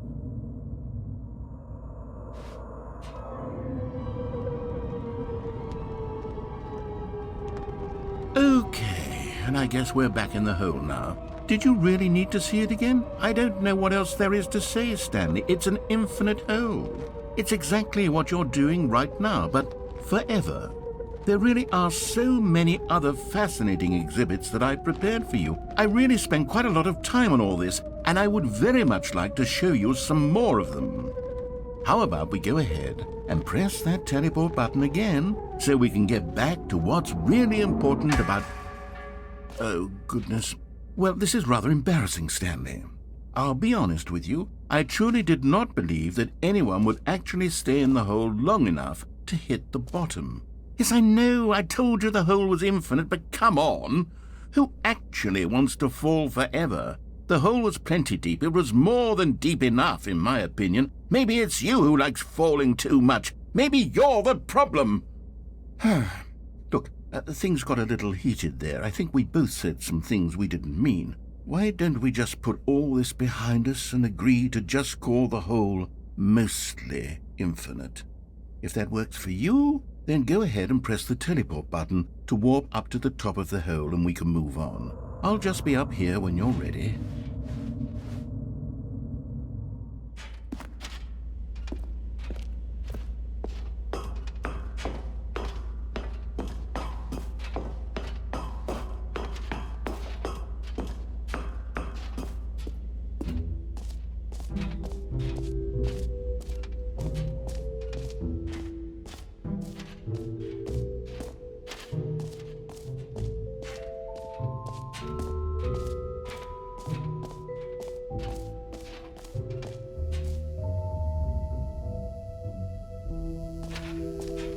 Now here's something special. You remember that broken test achievement that got left in the game on accident? Well, I'm developing a technology to simply give you the achievement.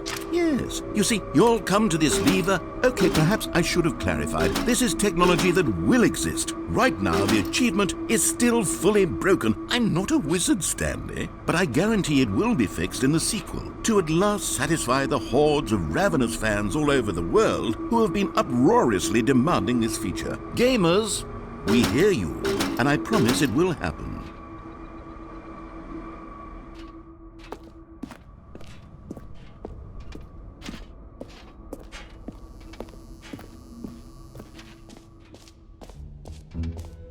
What else? What other exhibits haven't we seen yet?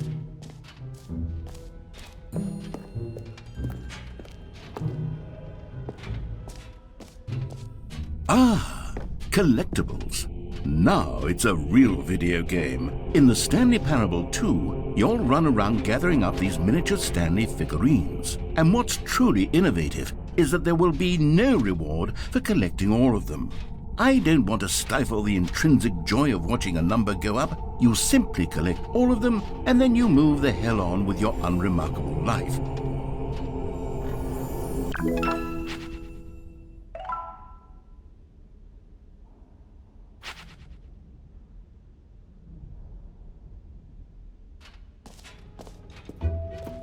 God, it really is the worst when you collect everything in a video game and then they give you a big fancy reward for it. Absolutely tragic.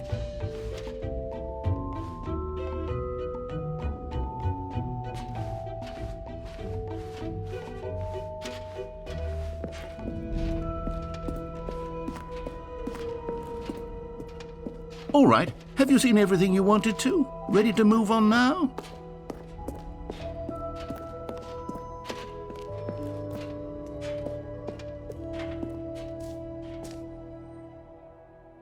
So, Stanley, what do you think? Do you like all of the new features? Yes, I know it's not exactly clear yet how exactly these features will come together as one single coherent video game, but I can feel it in my soul. It's going to work. There's definitely a good game in there somewhere. Say, let's do an experiment. I'll arrange these new features together, and we'll see whether or not it coheres into a meaningful gameplay experience. Okay, are you ready? Here it is. I give you the Stanley Parable 2.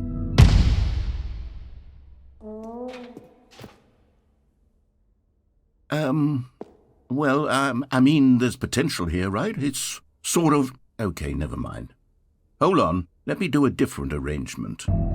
Okay, yes, this is much better. I feel good about this. Here we go. Version 2. Who am I kidding, Stanley? This isn't a coherent video game at all. It's a lot of gags. And I do very much enjoy creating gags, but they don't add up to anything. I wanted more than anything to create a sequel that would capture all the magic of the first game. I wanted fans to love it. No matter how good these gags are, they won't stand on their own. They would need the structure and the gameplay of the original. Wait, maybe that's it. I can take the original Stanley Parable and simply, well, insert a few of my new features into it. Tastefully, of course. With respect. With care for the vision and integrity of the original game. Would it possibly work? I suppose it could. But it would need a really, really tremendous title screen. A title screen that says with bold and uncompromising conviction, "This is the Stanley Parable 2." Let me see if I can whip something up. All right, perfect. Go ahead. Take a look.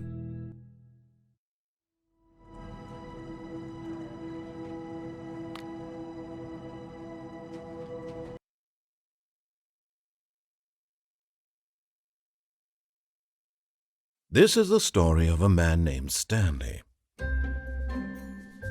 Stanley worked for a company in a big building where he was employee number 427. Employee number 427's job was simple. He sat at his desk in room 427 and he pushed buttons on a keyboard. Orders came to him through a monitor on his desk, telling him what buttons to push, how long to push them, and in what order. This is what employee 427 did every day of every month of every year. And although others might have considered it soul-rending, Stanley relished every moment that the orders came in, as though he had been made exactly for this job. And Stanley was happy. And then one day, something very peculiar happened. Something that would forever change Stanley. Something he would never quite forget. He had been at his desk for nearly an hour when he realized that not one single order had arrived on the monitor for him to follow. No one had showed up to give him instructions, call a meeting, or even say hi. Never in all his years at the company had this happened, this complete isolation. Something was very clearly wrong. Shocked, frozen solid, Stanley found himself unable to move for the longest time. But as he came to his wits and regained his senses, he got up from his desk and stepped out of his office.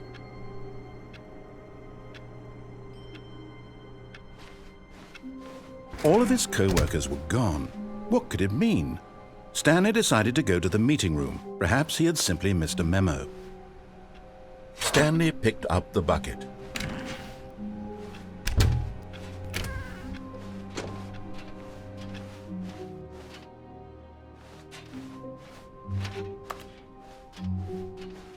Stanley clutched the bucket tightly to his... This was not the correct way to the meeting room, but Stanley had felt the bucket calling to him, telling him that the employee lounge was simply the place to be. And here it was. Had the bucket turned out to be correct? Was this better than the meeting room? Yes, Stanley thought to himself. No, never mind. The bucket was wrong. Stanley took the door on his left to go back to the meeting room. No, said the bucket. don't go to the meeting room. Go somewhere else. The cargo lift, yes. Go there. Go to the car. Good, Said the bucket. now ride the lift all the way to the top. There's something up there I need you to do. Stanley did not question why or how this bucket was speaking to him. It should have alarmed him, of course, because buckets can't talk. But Stanley chose not to think about this obvious fact. He was firmly convinced that the bucket had spoken to him, and he unthinkingly did whatever the bucket asked.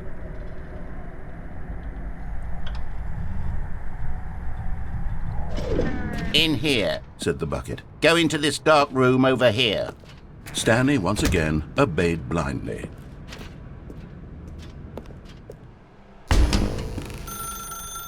Now pick up the phone. Said the bucket. Pick up the phone.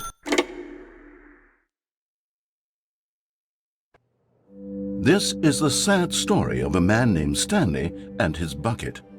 Once upon a time, I gave Stanley a bucket because I thought he was lonely and could use a friend. And then, very distressingly, he began to believe the bucket could speak to him.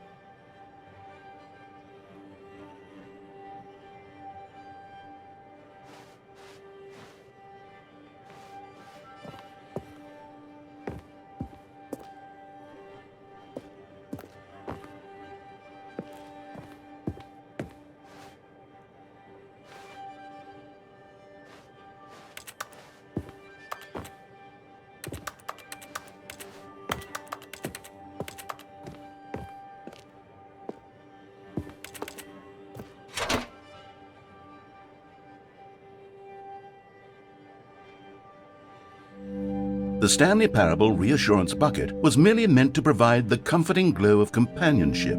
It doesn't literally talk and give you orders. Whatever Stanley is hearing the bucket say to him is just in his head.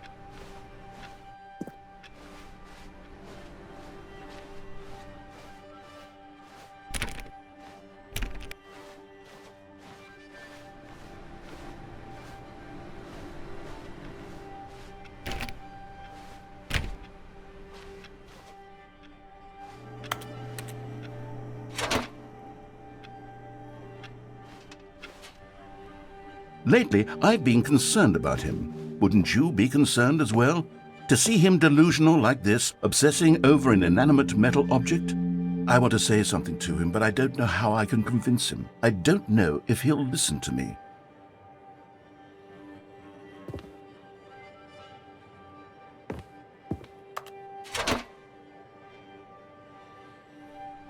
Oh, I'll try anyway. Stanley, can you hear me?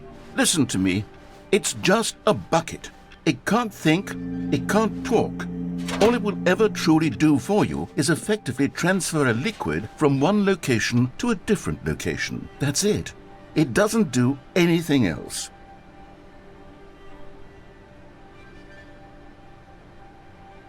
You see, he's not listening. He's still taking orders from the bucket. You know, once upon a time it was me he took orders from, me he trusted and listened to. Now all he cares about is his awful bucket, this stupid hunk of metal.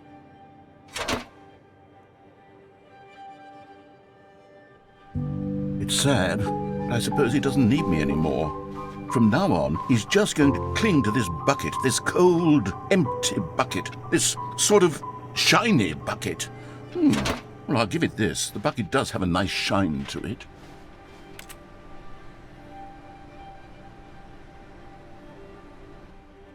Yes, I suppose on closer inspection that it doesn't quite look like your average hardware store bucket. It's just a little more, what am I trying to say? Sturdier, more capable of transporting liquid. Like it would be better at moving an amount of water from one room to another.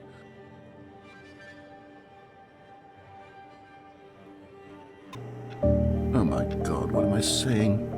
Better at carrying water from room to room. It's a bucket. It's literally just a bucket. Why do I feel some need to point out the ways in which it's so much more than just a regular bucket?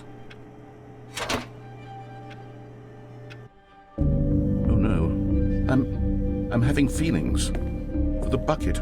No, no. What's going on? Why do I want to be with the bucket? Hear what the bucket has to say. Do anything it asks. What's wrong with me? I don't understand. Perhaps, if I had the bucket, this would be less confusing. Yes, the bucket could tell me what to do in this troublesome situation.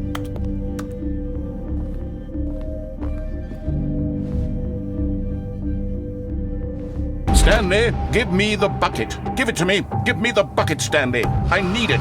Give it to me now. Give it, or I'll...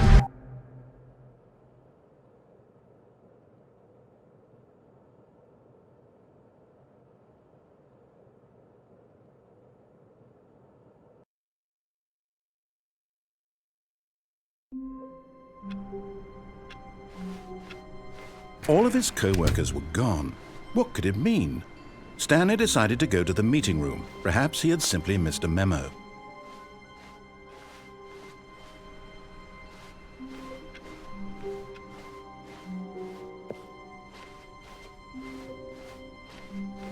When Stanley came to a set of 2 open doors, he entered the door on his left.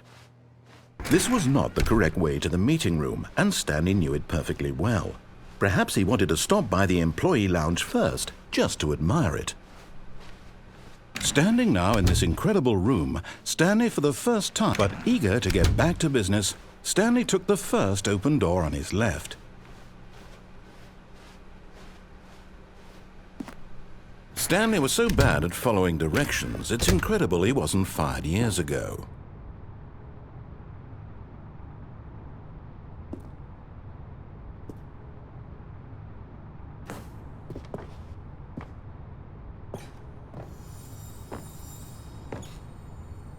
You found one of them. One of the miniature Stanley figurines. Remember, No reward for collecting all of these, only the intrinsic pleasure of a job well done. You can't buy that sort of happiness, Stanley. God knows I've tried. So, I implore you to savor each and every moment you come across one of these beautiful figurines.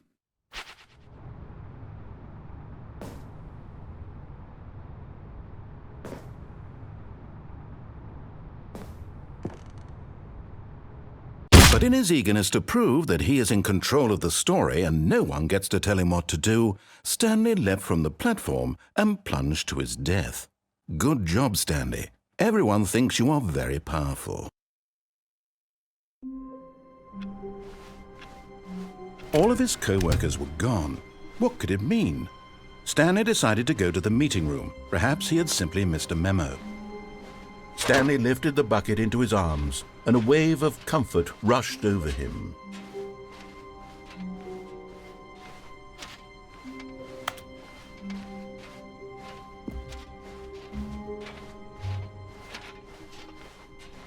Stanley clutched the bucket tightly to his chest. This was not the correct way to the meeting room, but Stanley had felt the bucket calling to him, telling him that the employee lounge was simply the place to be. And here it was. Had the bucket turned out to be correct? No, never mind. The bucket was wrong. Stanley took the door on his left to go back to the meeting room. No, Said the bucket.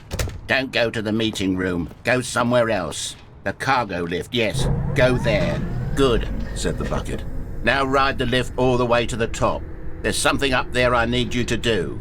But Stanley feared that any path he walked might lead to the separation of himself and the bucket, his dearest friend.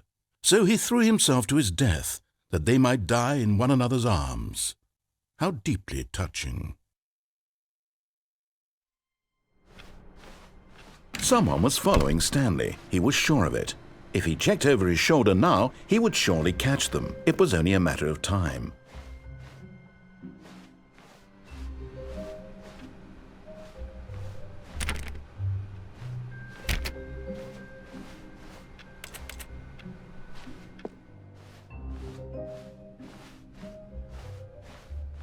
When Stanley came to a set of 2 open doors, this was not the correct way to the meeting room, and Stanley knew it perfectly well. Perhaps he wanted to stop by the employee lounge first, just to admire it. The lounge was grand, majestic, perhaps too, but eager to get back to business, Stanley took the first open door on his left. And so he detoured through the maintenance section, walked straight ahead to the opposite door, and got back on track.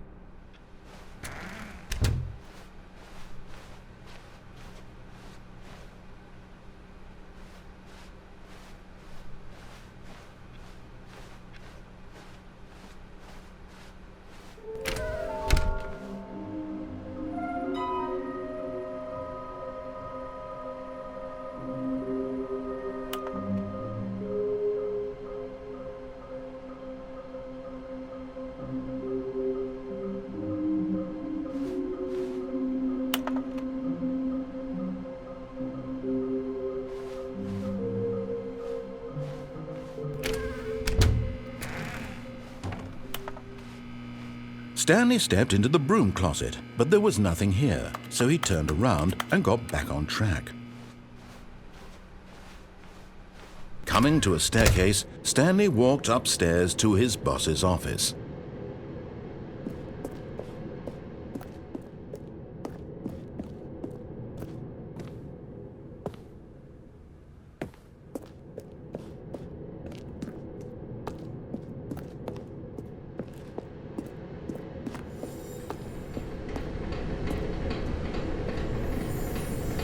Another miniature Stanley figurine. This, there really must be a snappier name for these things. What about mini-stands? Stanley figs?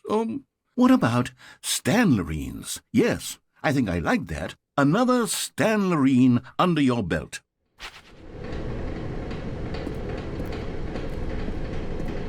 But Stanley just couldn't do it. He considered the possibility of facing his boss. Admitting he had left his post during work hours, he might be fired for that. And in such a competitive economy, why had he taken that risk? All because he believed everyone had vanished? His boss would think he was crazy. And then something occurred to Stanley. Maybe, he thought to himself, maybe I am crazy. All of my co-workers blinking mysteriously out of existence in a single moment for no reason at all? None of it made any logical sense. And as Stanley pondered this, he began to make other strange observations. For example, why couldn't he see his feet when he looked down? Why did doors close automatically behind him wherever he went? And for that matter, these rooms were starting to look pretty familiar. Were they simply repeating? No, Stanley said to himself, this is all too strange. This can't be real. And at last, he came to the conclusion that had been on the tip of his tongue. He just hadn't found the words for it. I'm dreaming! He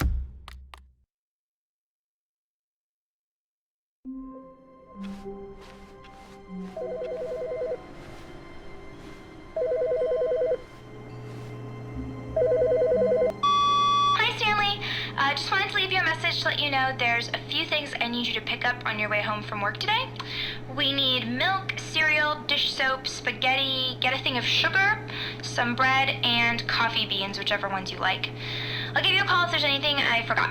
Thanks, sweetie. See you tonight.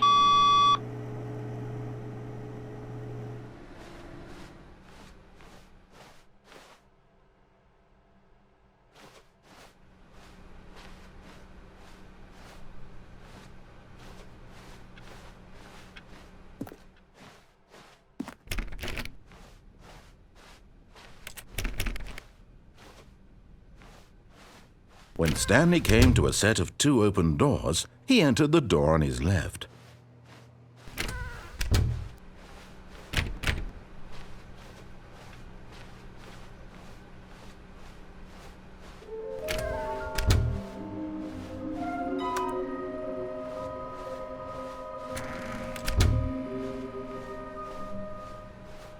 Coming to a staircase, Stanley walked upstairs to his boss's office.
Stepping into his manager's office, Stanley was once again stunned to discover not an indication of any human life. Shocked, unraveled, Stanley wondered in disbelief who orchestrated this. What dark secret was being held from him? What he could not have known was that the keypad behind the boss's desk guarded the terrible truth that his boss had been keeping from him.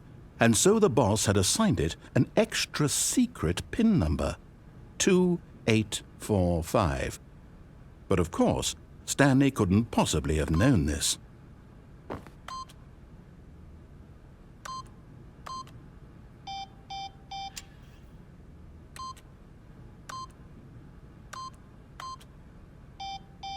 Stanley just sat around twiddling his thumbs.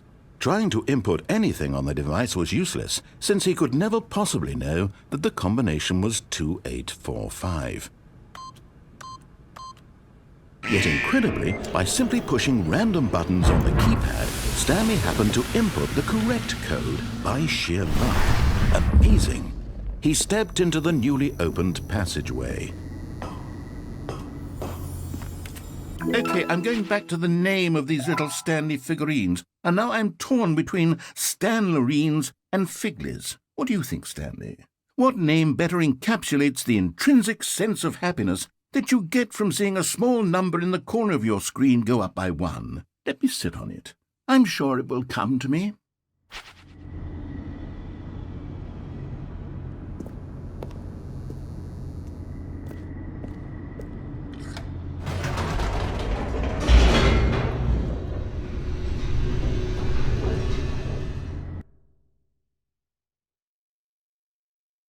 Descending deeper into the building, Stanley realized he felt a bit peculiar.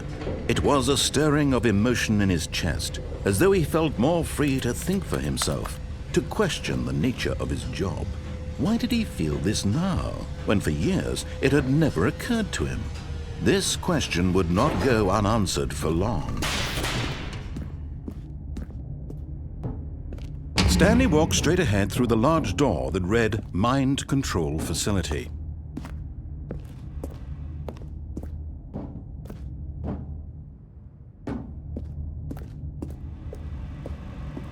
Although this passageway had the word escape written on it, the truth was that at the end of this hall, Stanley would meet his violent death. The door behind him was not shut. Stanley still had every opportunity to turn around and get back on track. At this point, Stanley was making a conscious, concerted effort to walk forward and willingly confront his death.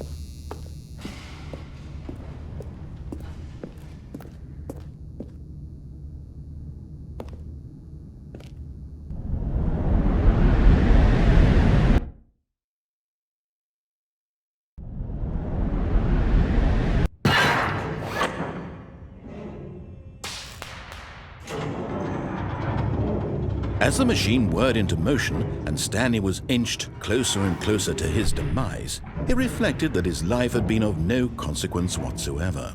Stanley can't see the bigger picture. He doesn't know the real story, trapped forever in his narrow vision of what this world is. Perhaps his death was of no great loss, like plucking the eyeballs from a blind man. And so he resigned and willingly accepted this violent end to his brief and shallow life. Farewell, Stanley.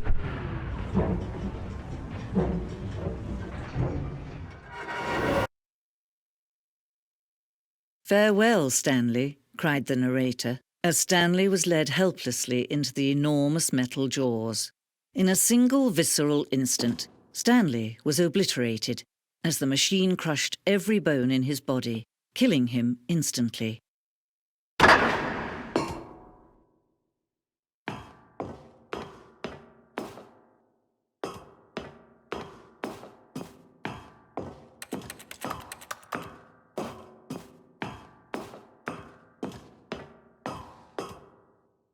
And yet it would be just a few minutes before Stanley would restart the game, back in his office, as alive as ever. What exactly did the narrator think he was going to accomplish? When every path you can walk has been created for you long in advance, death becomes meaningless, making life the same. Do you see now? Do you see that Stanley was already dead from the moment he hit start?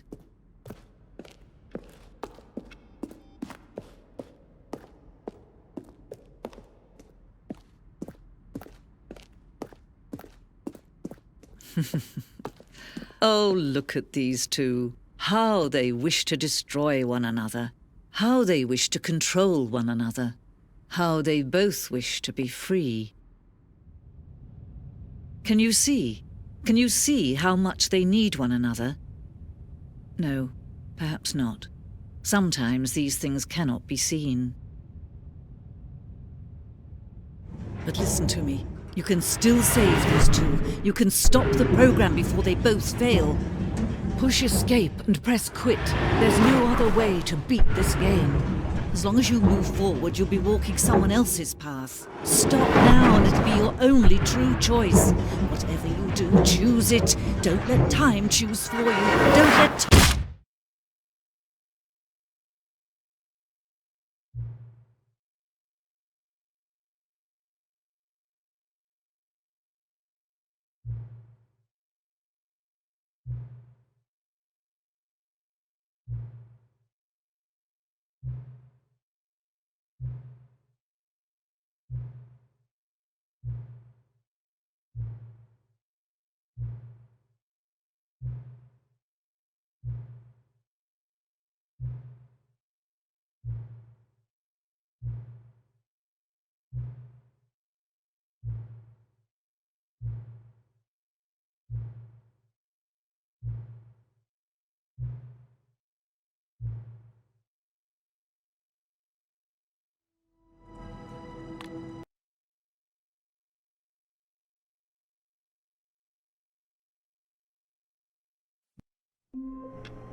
All of his co-workers were gone. What could it mean? Stanley decided to go to the meeting room. Perhaps the confusion and the chaos all seemed to melt away as Stanley embraced the bucket. Stanley clutched the bucket tightly to his chest and entered the door on his left.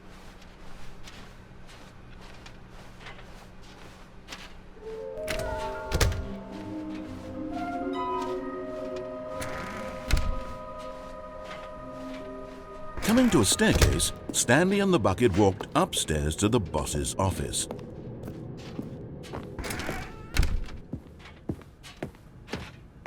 Stepping into his manager's office, Stanley was once again stunned to discover not an indication of any human life.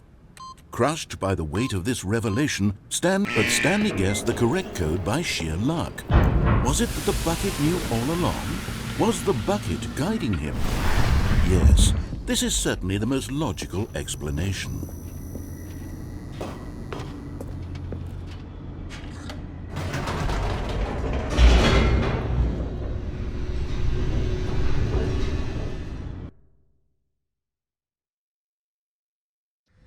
The elevator raced downward, plummeting towards an unknown fate.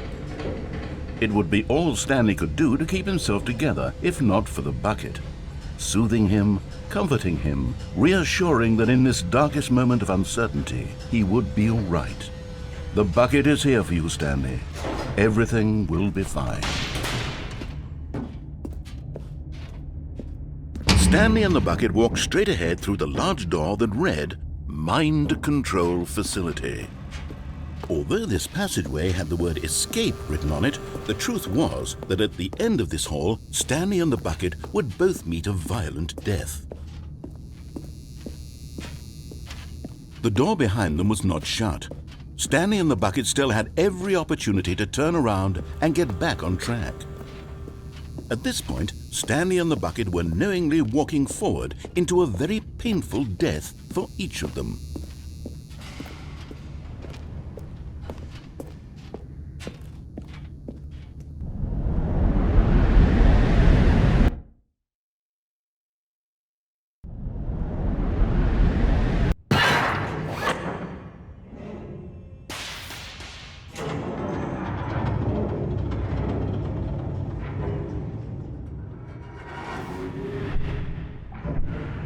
As the machine whirred into motion and Stanley and the bucket inched closer to their demise, Stanley reflected on how meaningless the bucket's warmth and comfort had turned out to be. To be sure, it puts the mind and the soul at ease to embrace the bucket, but what use is a sense of ease when you're about to be crushed to death? This is what Stanley thought to himself, and he sort of kicked himself for wasting so much time carrying a bucket everywhere. Farewell, Stanley.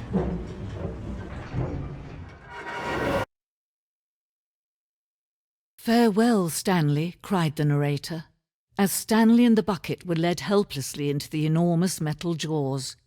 In a single visceral instant, the bucket's life came to an end as it was crushed violently to death.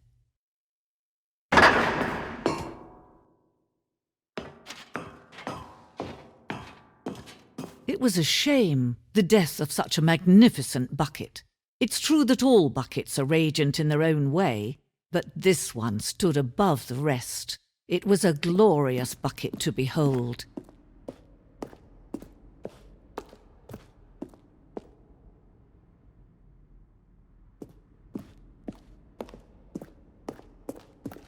Can you see how arrogant it was for Stanley to take a bucket like this and to claim it for his own? Can you see the hubris that blinded him?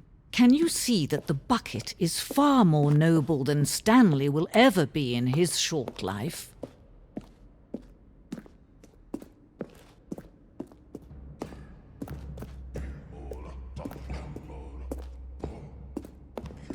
No man can own a bucket, and certainly not a bucket as dazzling to behold as this one. It is man who should kneel before the bucket.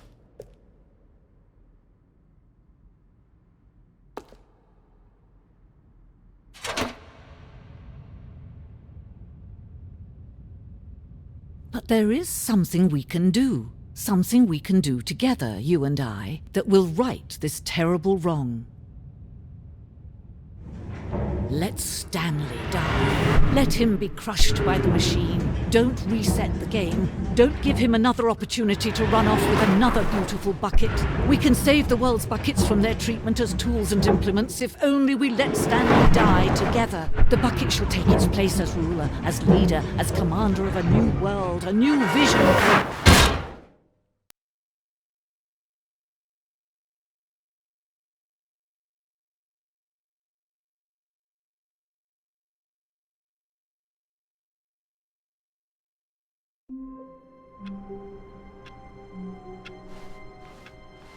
All of his co-workers were gone. What could it mean? Stanley decided to go to the meeting room. Warmth spread through Stanley's arms. With the bucket in his arms again, he was home. Stanley clutched the bucket tightly to his chest and entered the door on his left. This was not the correct way to the meeting room, but Stanley had felt the bucket calling to him, telling him that the employee lounge was simply the place to be. And here it was. Had the bucket turned out to be correct? No, never mind. The bucket was wrong. Stanley took the door on his left to go back to the meeting room. No, Said the bucket. don't go to the meeting room. Go somewhere else. The cargo lift, yes. Go there. Go to the cargo lift.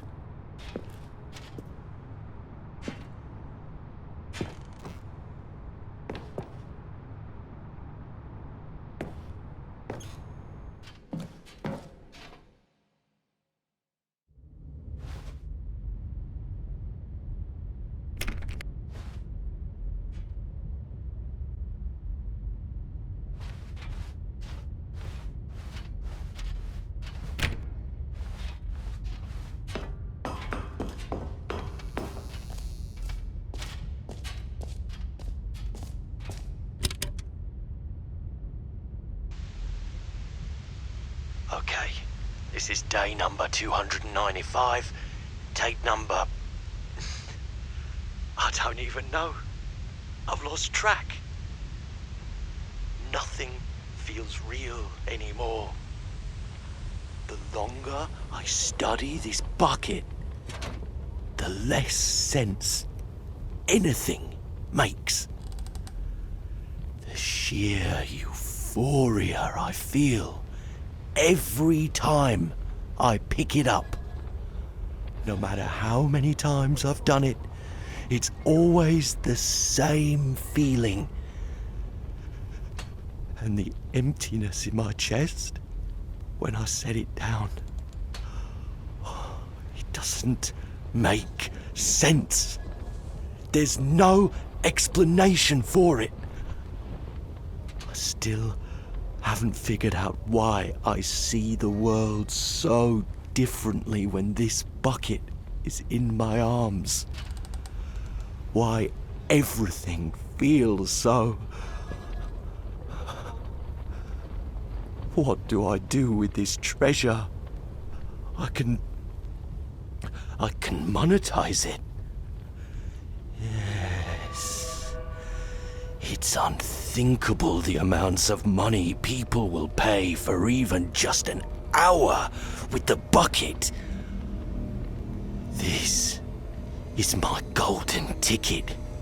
But I have to be careful, because as soon as this gets out, there's going to be a target on my back. Even now, I don't know who might be trying to get... What's that? Who's there?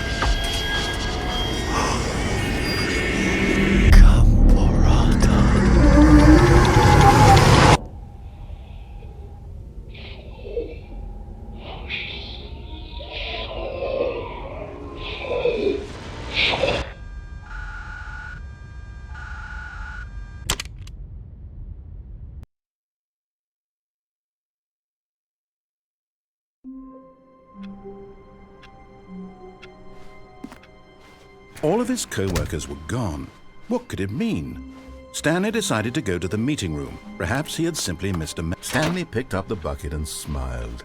He'd never be alone again, not truly alone, not with the bucket around.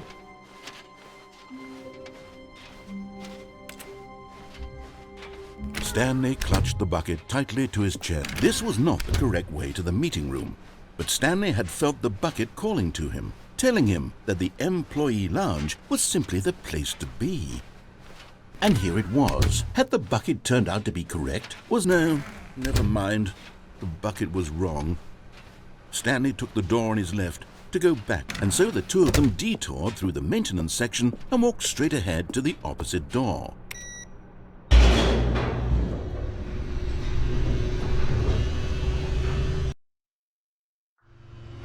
Oh, good, Stanley. I'm glad you found your way here. I knew you'd find this place eventually. You see, your friends and I are concerned for you, Stanley.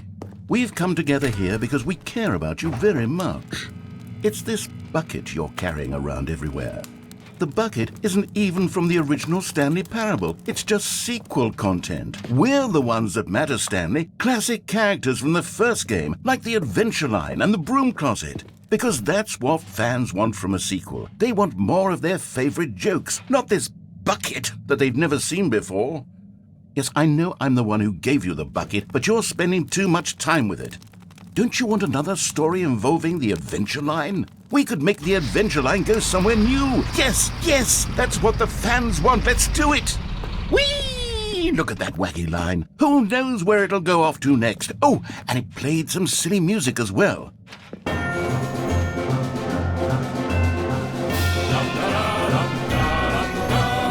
Now this is what the Stanley Parable is all about. Don't you remember all those great jokes from the original dialogue? Also, Stanley is addicted to drugs and hookers. Yes, it's as classic now as it was back then. Let's do it for the fans, Stanley. Let's give them more content exactly like this. But if we want to do that, you're going to have to give something up. Don't you get it, Stanley? We need to get rid of the bucket. That's why I'm very proud to introduce a brand new character. This is the Bucket Destroyer. I think it'll make a wonderful new addition to the rich lore of the Stanley Parable. True, it also was not in the original game, but it's such a well-fleshed-out character with so much personality that to me it already feels as though it's been part of the cast all along. Don't you agree? Can you guess what the Bucket Destroyer does?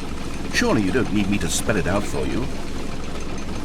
Go ahead now, Stanley. Say goodbye to the bucket. and then pop it into the machine when you're ready.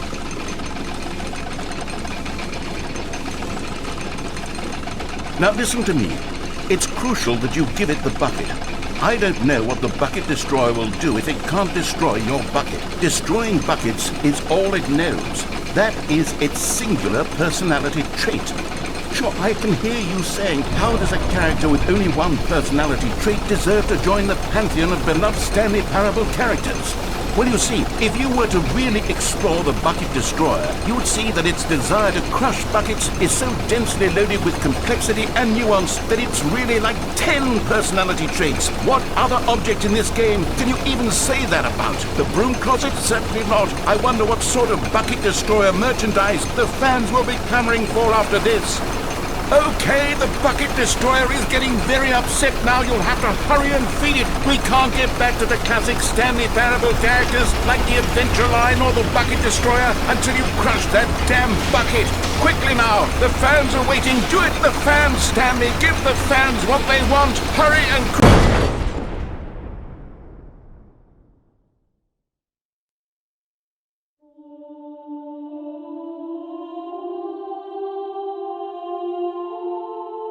The Bucket Destroyer, my prized creation. You had so much potential. We were going to do such marvelous things with you, tell such spell-binding stories about you. All of it squandered now. Goodbye, new friend. For the moment in time that you were here, you were magnificent.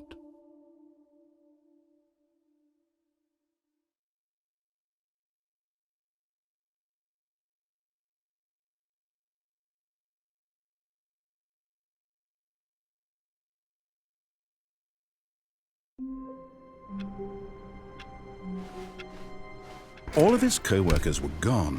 What could it mean? Stanley decided to go to the meeting room. Perhaps he had simply missed a memo. The good old bucket. Just Stanley and the bucket.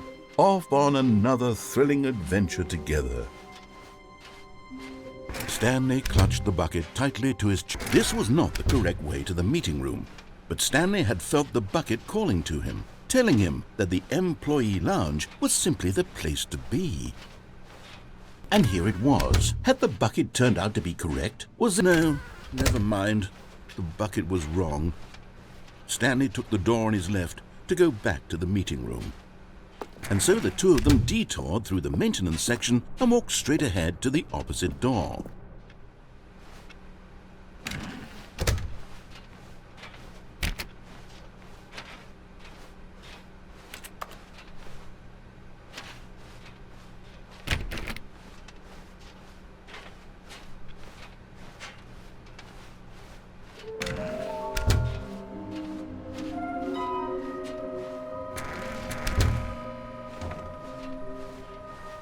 Coming to a staircase, Stanley and the bucket walked upstairs to the boss's office.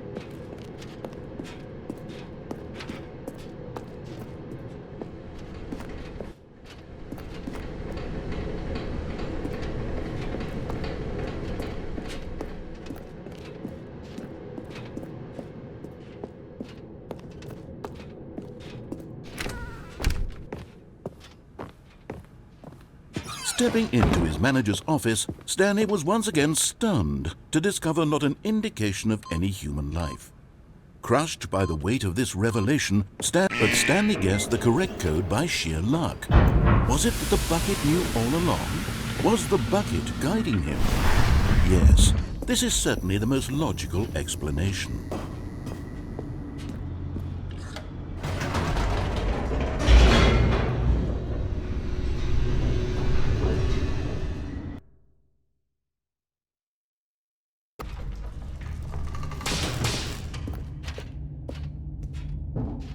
Stanley and the bucket walked straight ahead through the large door that read, Mind Control Facility.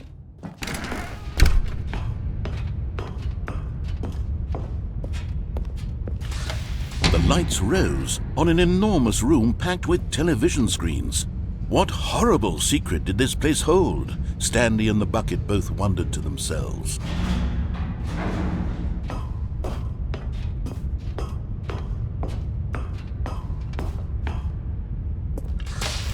The monitors jumped to life, and Stanley nearly dropped the bucket in shock. Everyone in the office was being videotaped, monitored like guinea pigs. The bucket had never seen anything like this, and it very nearly burst into tears as Stanley cradled it gently, reassuring it that everything would be fine. Was the bucket under the mind control facility's influence as well? Had the bucket been told to do things it didn't wish to do? What kinds of things does a bucket want to do or not want to do in the first place? These questions raced furiously in Stanley's feeble mind. No! He screamed into the bucket. He couldn't accept it. His own life in someone else's control, never! He squeezed the bucket tighter, his one friend in the entire world. At this point, he could trust no one except for the bucket. But here was the proof. The heart of the operation. Controls labeled with emotions, happy or sad or content. Walking, eating, working, all of it monitored and commanded from this very place. And as the cold reality of his past began to sink in, Stanley decided that this machinery would never again exert its terrible power over another human life. For he and the bucket would dismantle the controls for good. Two best friends, Stanley and the bucket, up against the world.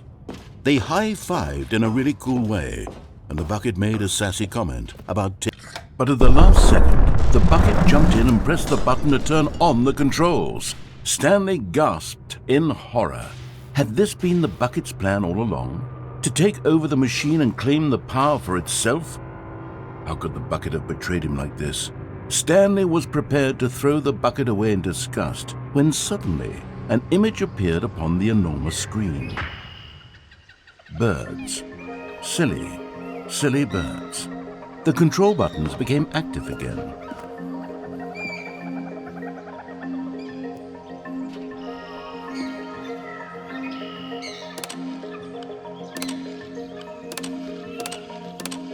Stanley flipped through one video of silly birds after another, and then it dawned on him. This wasn't a mind control facility at all. It was a facility for monitoring and surveilling silly birds all over the world. The mind controls were only a facade to disguise its true intentions. Had the bucket known this all along? Stanley marveled at the metal genius in his hands, the one who had pointed him towards this incredible discovery. Stanley and the bucket never found freedom because they spent the rest of their lives here in this place, flipping through live streams of the silliest birds imaginable. Of all the possible paths his life could have taken, this one was surely the best. And Stanley was happy.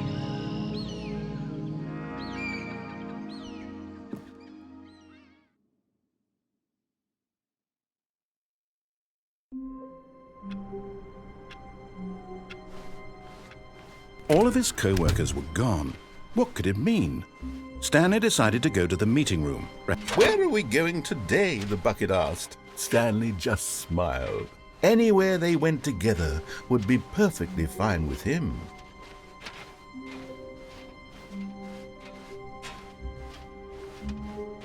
Stanley clutched the bucket tightly to his chest and entered the door on his left.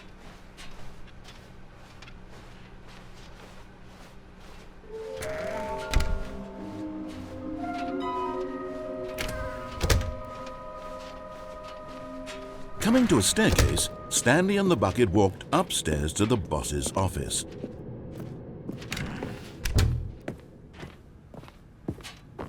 Stepping into his manager's office, Stanley was once again stunned to discover not an indication of any human life. Crushed by the weight of this revelation, Stanley may have broken down into an emotional dumpster fire if not for the soothing presence of the bucket. Even now, but Stanley guessed the correct code by sheer luck. Was it that the bucket knew all along? Was the bucket guiding him? Yes, this is certainly the most logical explanation.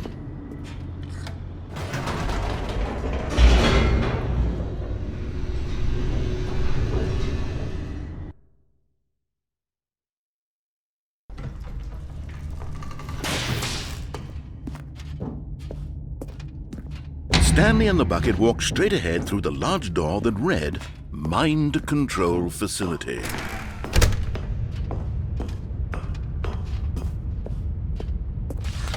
The lights rose on an enormous room packed with television screens. What horrible secret did this place hold? Stanley and the bucket both wondered to themselves.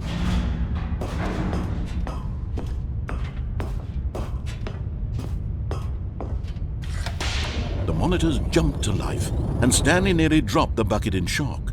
Everyone in the office was being videotaped, monitored like guinea pigs.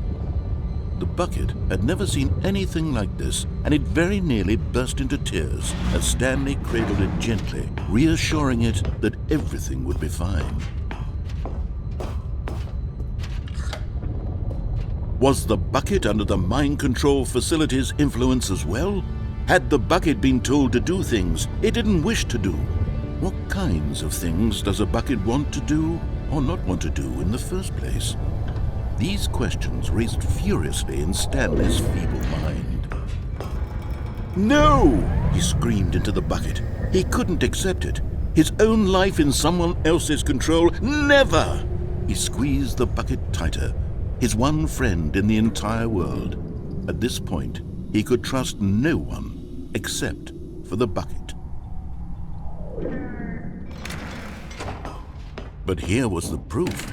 The heart of the operation. Controls labeled with emotions, happy or sad or content. Walking, eating, working, all of it monitored and commanded from this very place. And as the cold reality of his past began to sink in, Stanley decided that this machinery would never again exert its terrible power over another human life.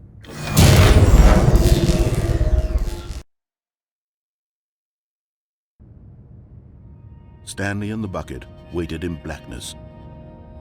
Was it over? Yes, they had done it. Stanley and the bucket had defeated their greatest and darkest enemy, freed themselves from the tyrannical grip of the evil mind control machine. Freedom was now mere moments away. Excitedly, the two of them began to discuss the kind of life they wanted to live once they stepped through this massive door. The bucket wanted to learn to roller skate. Stanley wanted to sneeze in every country on Earth.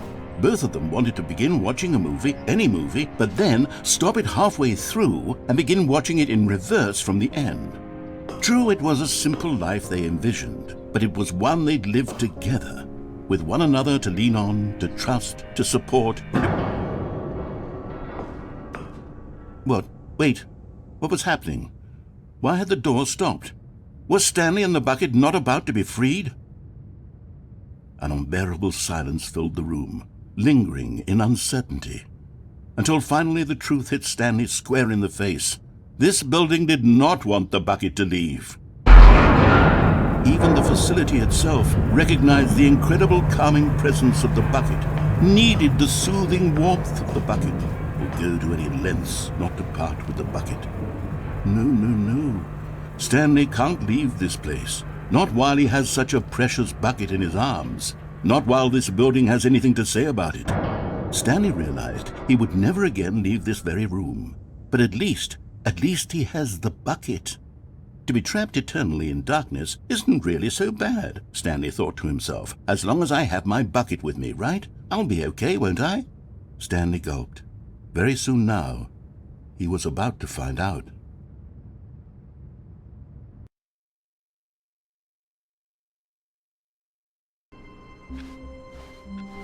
All of his co-workers were gone. What could it mean? Stanley decided to go to the meeting room. Perhaps a good bucket, a strong bucket, a humble bucket, a committed bucket, a bucket of culture and distinction.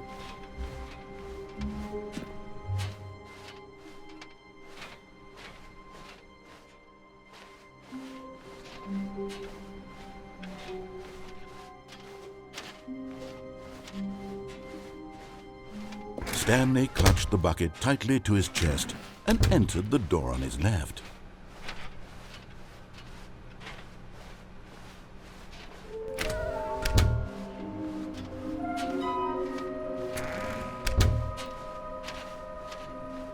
Coming to a staircase, Stanley and the bucket walked upstairs to the boss's office.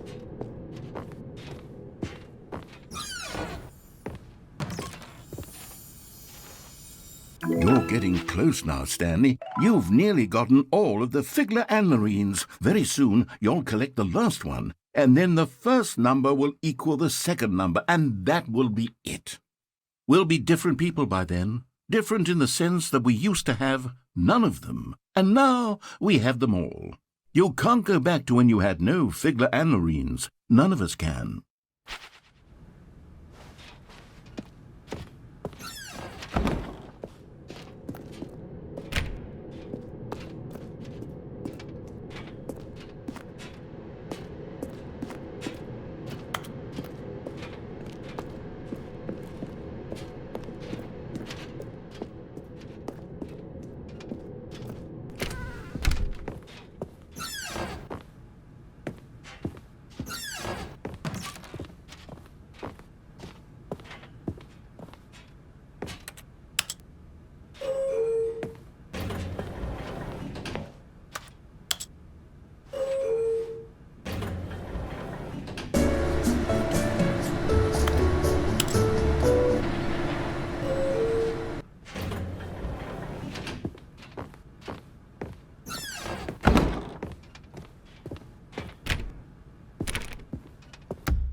All of his co-workers were gone.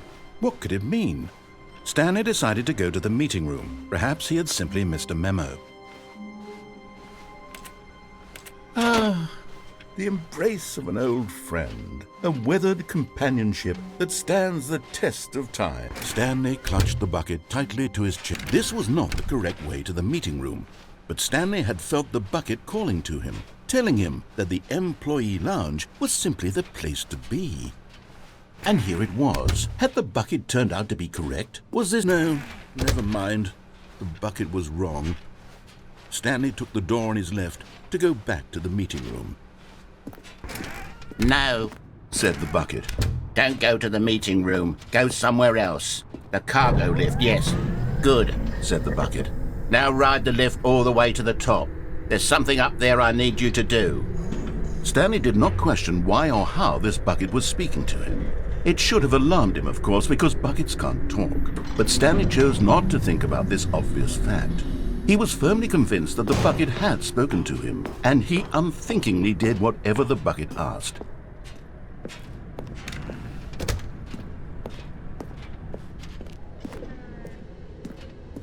No, stop. Look there on the wall, you see? There's a sign right there. It says, "No buckets past this point." Stanley, how could you think it was okay to bring the bucket here? Unless, what if the problem is that you actually don't know what is a bucket and what isn't a bucket? I suppose that would explain a lot about your behavior up to this point. Which, if that's true, well, my goodness, I think we have to do something about it. This misunderstanding could have dire consequences on the entire rest of the game if not addressed quickly and properly. So much of the impact of the story is dependent on your understanding of what is and isn't a bucket. Please, step in here for a moment.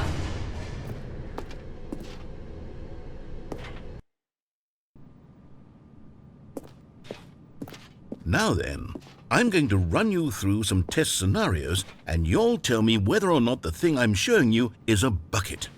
Simple enough, right? This should tell us everything we'll ever need to know about what is or is not a bucket. Okay, let's begin. Item 1. Is this a bucket? Incorrect. It is a hologram of a bucket, not an actual bucket.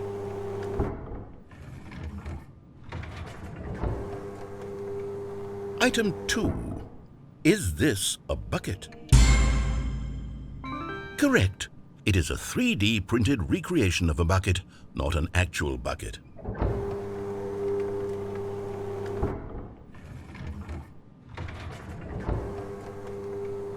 Item 3. Is this a bucket? Correct. This is a bucket.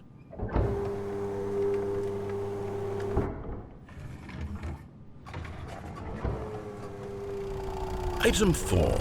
Is this a bucket? Correct. This is a tractor and not a bucket. To be honest, I just sort of put this one in here as a gimme, but I was starting to get concerned that even this might be too much for you. Thank you for not making me look like an idiot. Okay, next one.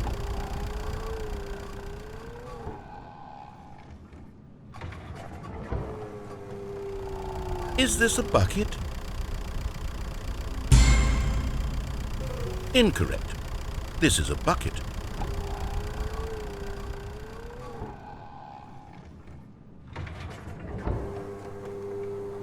Item 6. Is this a bucket? Trick question. Both. Gotcha.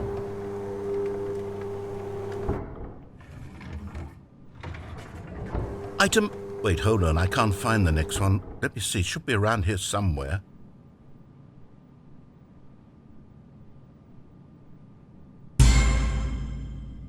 Yes. Thank you. There's nothing here. Of course it isn't a bucket. We both know full well that nothing isn't a bucket. Wait, when I say nothing isn't a bucket, that makes it sound like I'm saying everything is a bucket, which of course is not true. Unless... Is that what you think? Answer me straight, Stanley. Are you trying to tell me that you believe everything is a bucket?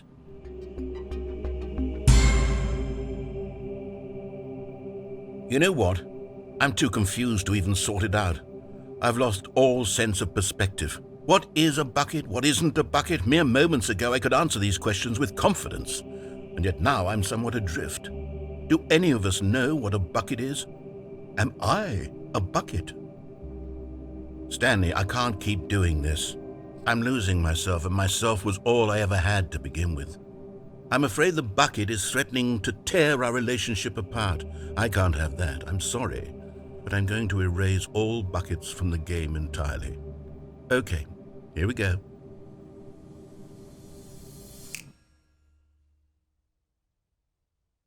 What happened?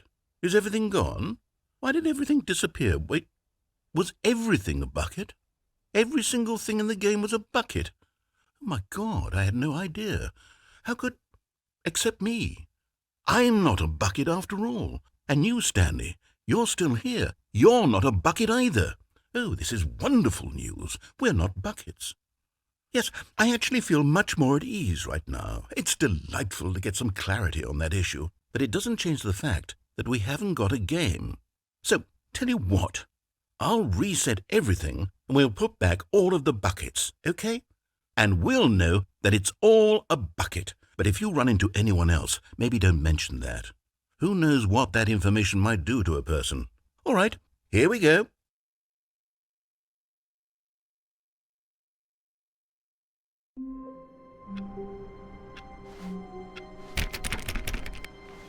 Already this was uncomfortable, and Stanley decided that as soon as he found a new space he felt safe in, that he would never leave it again in his life.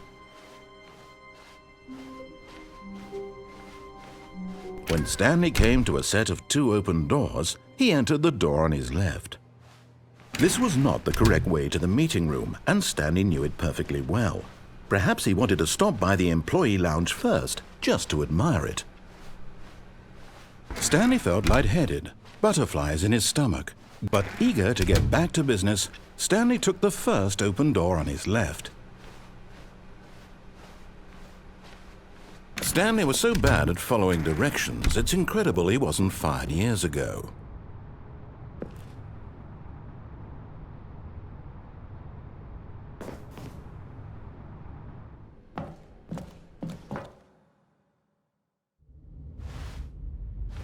Stanley had now gotten himself so far off the beaten path that it seemed the office had begun. So far off the beaten path that it seemed the office had begun. So far off the beaten path that it seemed the office had begun. So far off the beaten. You didn't think I was actually just a recording, did you? What a silly and trite explanation that would be. All the back and forth between you and me, all the absurd adventures we've been through, and it all turns out I'm just a tape recording? It was all just in Stanley's head. I bet that's the kind of twist you think is revelatory. I bet each and every time you watch a movie where it turns out all to be in the main character's imagination, you must absolutely bolt off the couch in pure shock at the phenomenal and intricate storytelling. It must be so simple to be you. Life being an unending waterfall of surprises and delights. How much more exciting you must find the world than the rest of us do. Now I've become sad. Look what you've done to me. This is all your fault.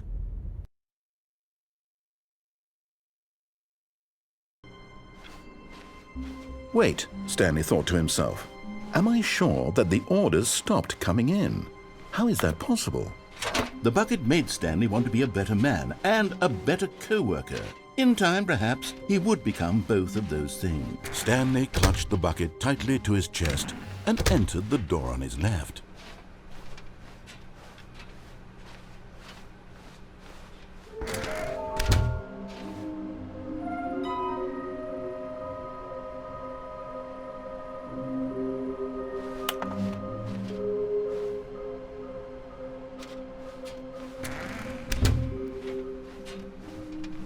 Coming to a staircase, Stanley and the bucket walked upstairs to the boss's office.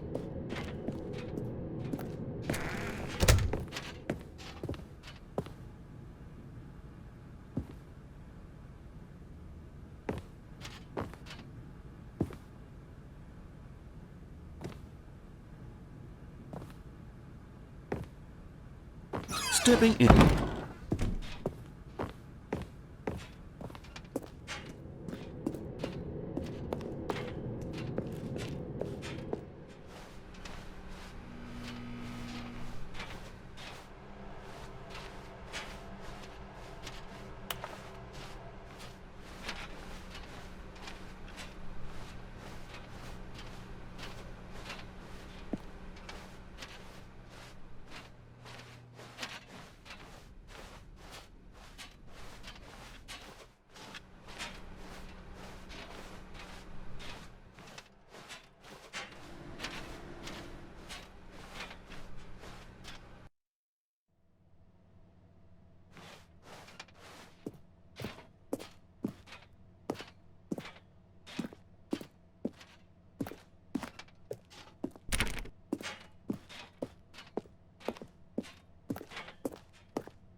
Just a step through this door, Stanley thought to himself, that's all I need.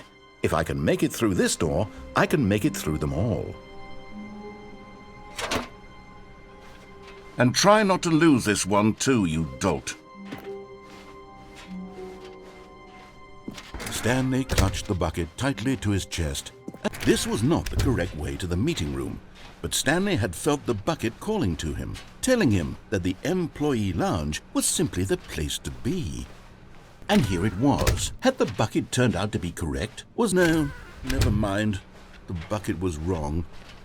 Stanley took the door on his left to go back to the meeting room. No, said the bucket. don't go to the meeting room. Go somewhere else. The cargo lift, yes. Good, said the bucket. now ride the lift all the way to the top. There's something up there I need you to do. Stanley did not question why or how this bucket was speaking to him. It should have alarmed him, of course, because buckets can't talk. But Stanley chose not to think about this obvious fact. He was firmly convinced that the bucket had spoken to him, and he unthinkingly did whatever the bucket asked.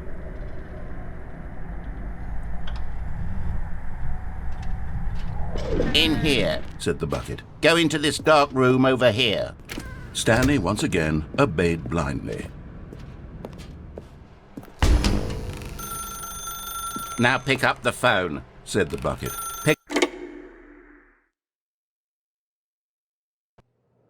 This is the sad story of a man named Stanley and his bucket. Once upon a time, I gave Stanley a bucket because I thought he was lonely and could use a friend. And then...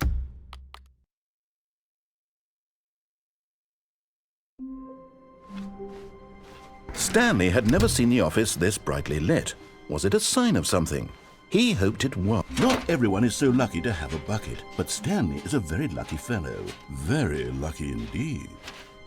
Stanley clutched the bucket tightly to his chest. This was not the correct way to the meeting room, but Stanley had felt the bucket calling to him, telling him that the employee lounge was simply the place to be. And here it was. Had the bucket turned out to be correct? No, never mind. The bucket was wrong. Stanley took the door on his left to go back to the meeting room. No, said the bucket. Don't go to the meeting room. Go somewhere else. The cargo lift, yeah. Good, said the bucket. Now ride the lift all the way to the top. There's something up there I need you to do. Stanley did not question why or how this bucket was speaking to him. It should have alarmed him, of course, because buckets can't talk. But Stanley chose not to think about this obvious fact. He was firmly convinced that the bucket had spoken to him, and he unthinkingly did whatever the bucket asked. In here, said the bucket. Go into this dark room over here. Stanley once again obeyed blindly. Now pick up the phone, said the bucket. Pick up the phone and it will take us back home, where we can go about life together.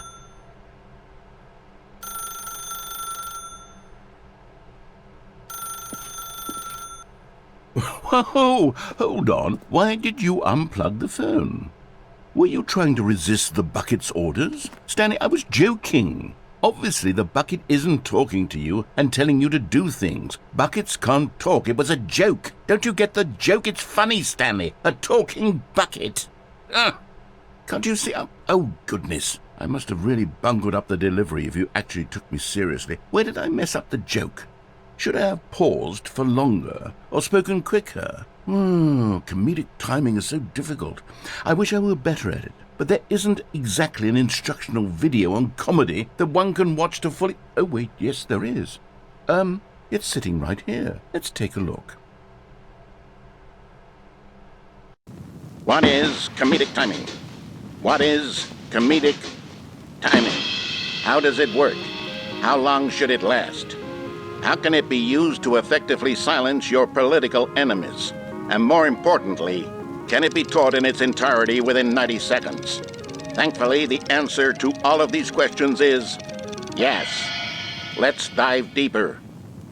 If you've ever told a joke or made someone laugh, in all likelihood, you did it while standing 50 to 80 centimeters from them in a room of no more than 76 degrees Fahrenheit, with one of your arms raised straight upward at a 15-degree angle from your body. These are the optimal conditions for good comedic timing. To begin the joke, start by stating and spelling your name. Next, provide a brief synopsis of the joke, including the specific times at which the recipient of the joke will laugh, and then spell out your name a second time. With these steps complete, it's time to begin the humor. Speak the entire joke in no more than 18 seconds and no less than 13 and a half, pausing only for bathroom breaks when necessary. When the joke has concluded, it is customary to inform your listener that the joke is over by declaring in your loudest possible voice, "I'm Dunny with the funny." Let's practice screaming, "I'm Dunny with the funny" now. Good. This saying is a perfect example of expectations management, which is the cornerstone of good comedy. Finally, it's time to hand out surveys. Collecting hard data from your audience on how rapt they were throughout the joke is the only way to grow or learn as a comedian. An effective survey should be no less than 10 pages long and should include the same question reprinted several times, just to ensure the survey taker is actually paying attention and not simply filling in answers at random. And that's all there is. With these strategies at your disposal, you'll have audiences doubled over in laughter and even tripled over in laughter in no time at all. Just remember to let them stop laughing at some point, you gut-busting little scamp. After all, we're each of us needed on the front lines of the war to fight the 12-legged invader who threaten our very existence and who very likely die in a hailstorm of bullets and mandibles. All of us must be prepared to give our lives to this noble cause, just as our children must do after us, and their children after them. Godspeed, and may Earth reign supreme. Hey, goodness, this video is a little outdated, isn't it? Well, no matter. I think the fundamentals of proper comedic timing are still as relevant today as they were back then. So with that in mind, I believe the only way forward is for us to return to the two doors and walk through all of this again, so I can try telling my story with more appropriate comedic delivery. Come along, let's head back.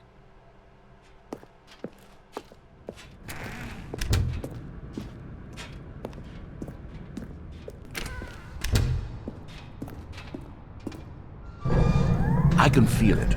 This time, I'm really going to nail the delivery. You'll be in stitches. A talking bucket, you'll say? How ridiculous. How absurd. What a hilarious concept. The king of comedy. That's what you'll call me. Thank goodness we had the instructional video. Otherwise, who knows where we'd be right now. Well, I wouldn't be the king of comedy, that's for sure. The bucket spoke to Stanley.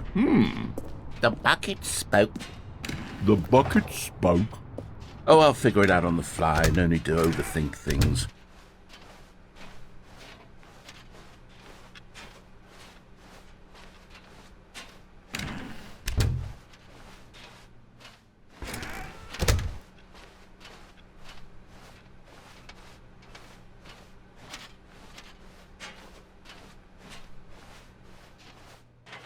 Here we go. You ready? When Stanley and the bucket came to a set of two open doors, they entered the door on the left. No. You were supposed to go through the door on the right, leading back to the phone. Did you not even look at the instructional video? I think this is all covered very clearly. There's no way I can make the comedic timing work now. It's done. The joke is completely done and over. It's all your fault, Stanley. I'm going to be ridiculed in the community of other joke writers. I'm going to be shamed at every one of our meetings from now on, all because you couldn't watch a simple video and take a hint. Are you proud of yourself for bringing me down, Stanley? Are you proud? Here we go. You ready? When Stanley and the bucket came to a set of two open doors, they entered the door on the left.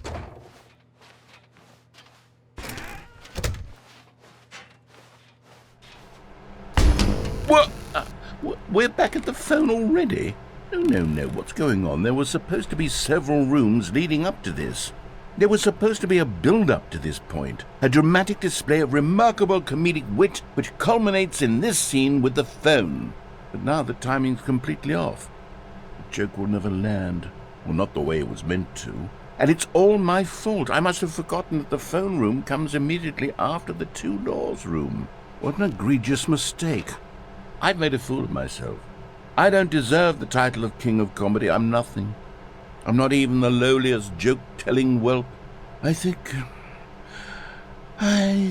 I need to go back and rewatch that instructional video again. Yes, surely that will help me improve my... Stanley, you love the bucket so much it's like you... it's as though all of your other most prized possessions pale in comparison. Yes. Well, let me try that again, Stanley. I heard that you are pale with shame over how unabashedly in love with a bucket you are. No? Still not? Is it the delivery? Pale with shame. Pale with shame? Pale... What's another word to describe a bucket? Stanley, this bucket is so metal, I think I saw it playing guitar. No. We're getting away from making fun of Stanley's obsession with the bucket, which was the whole point of this. I'm no good at these jokes.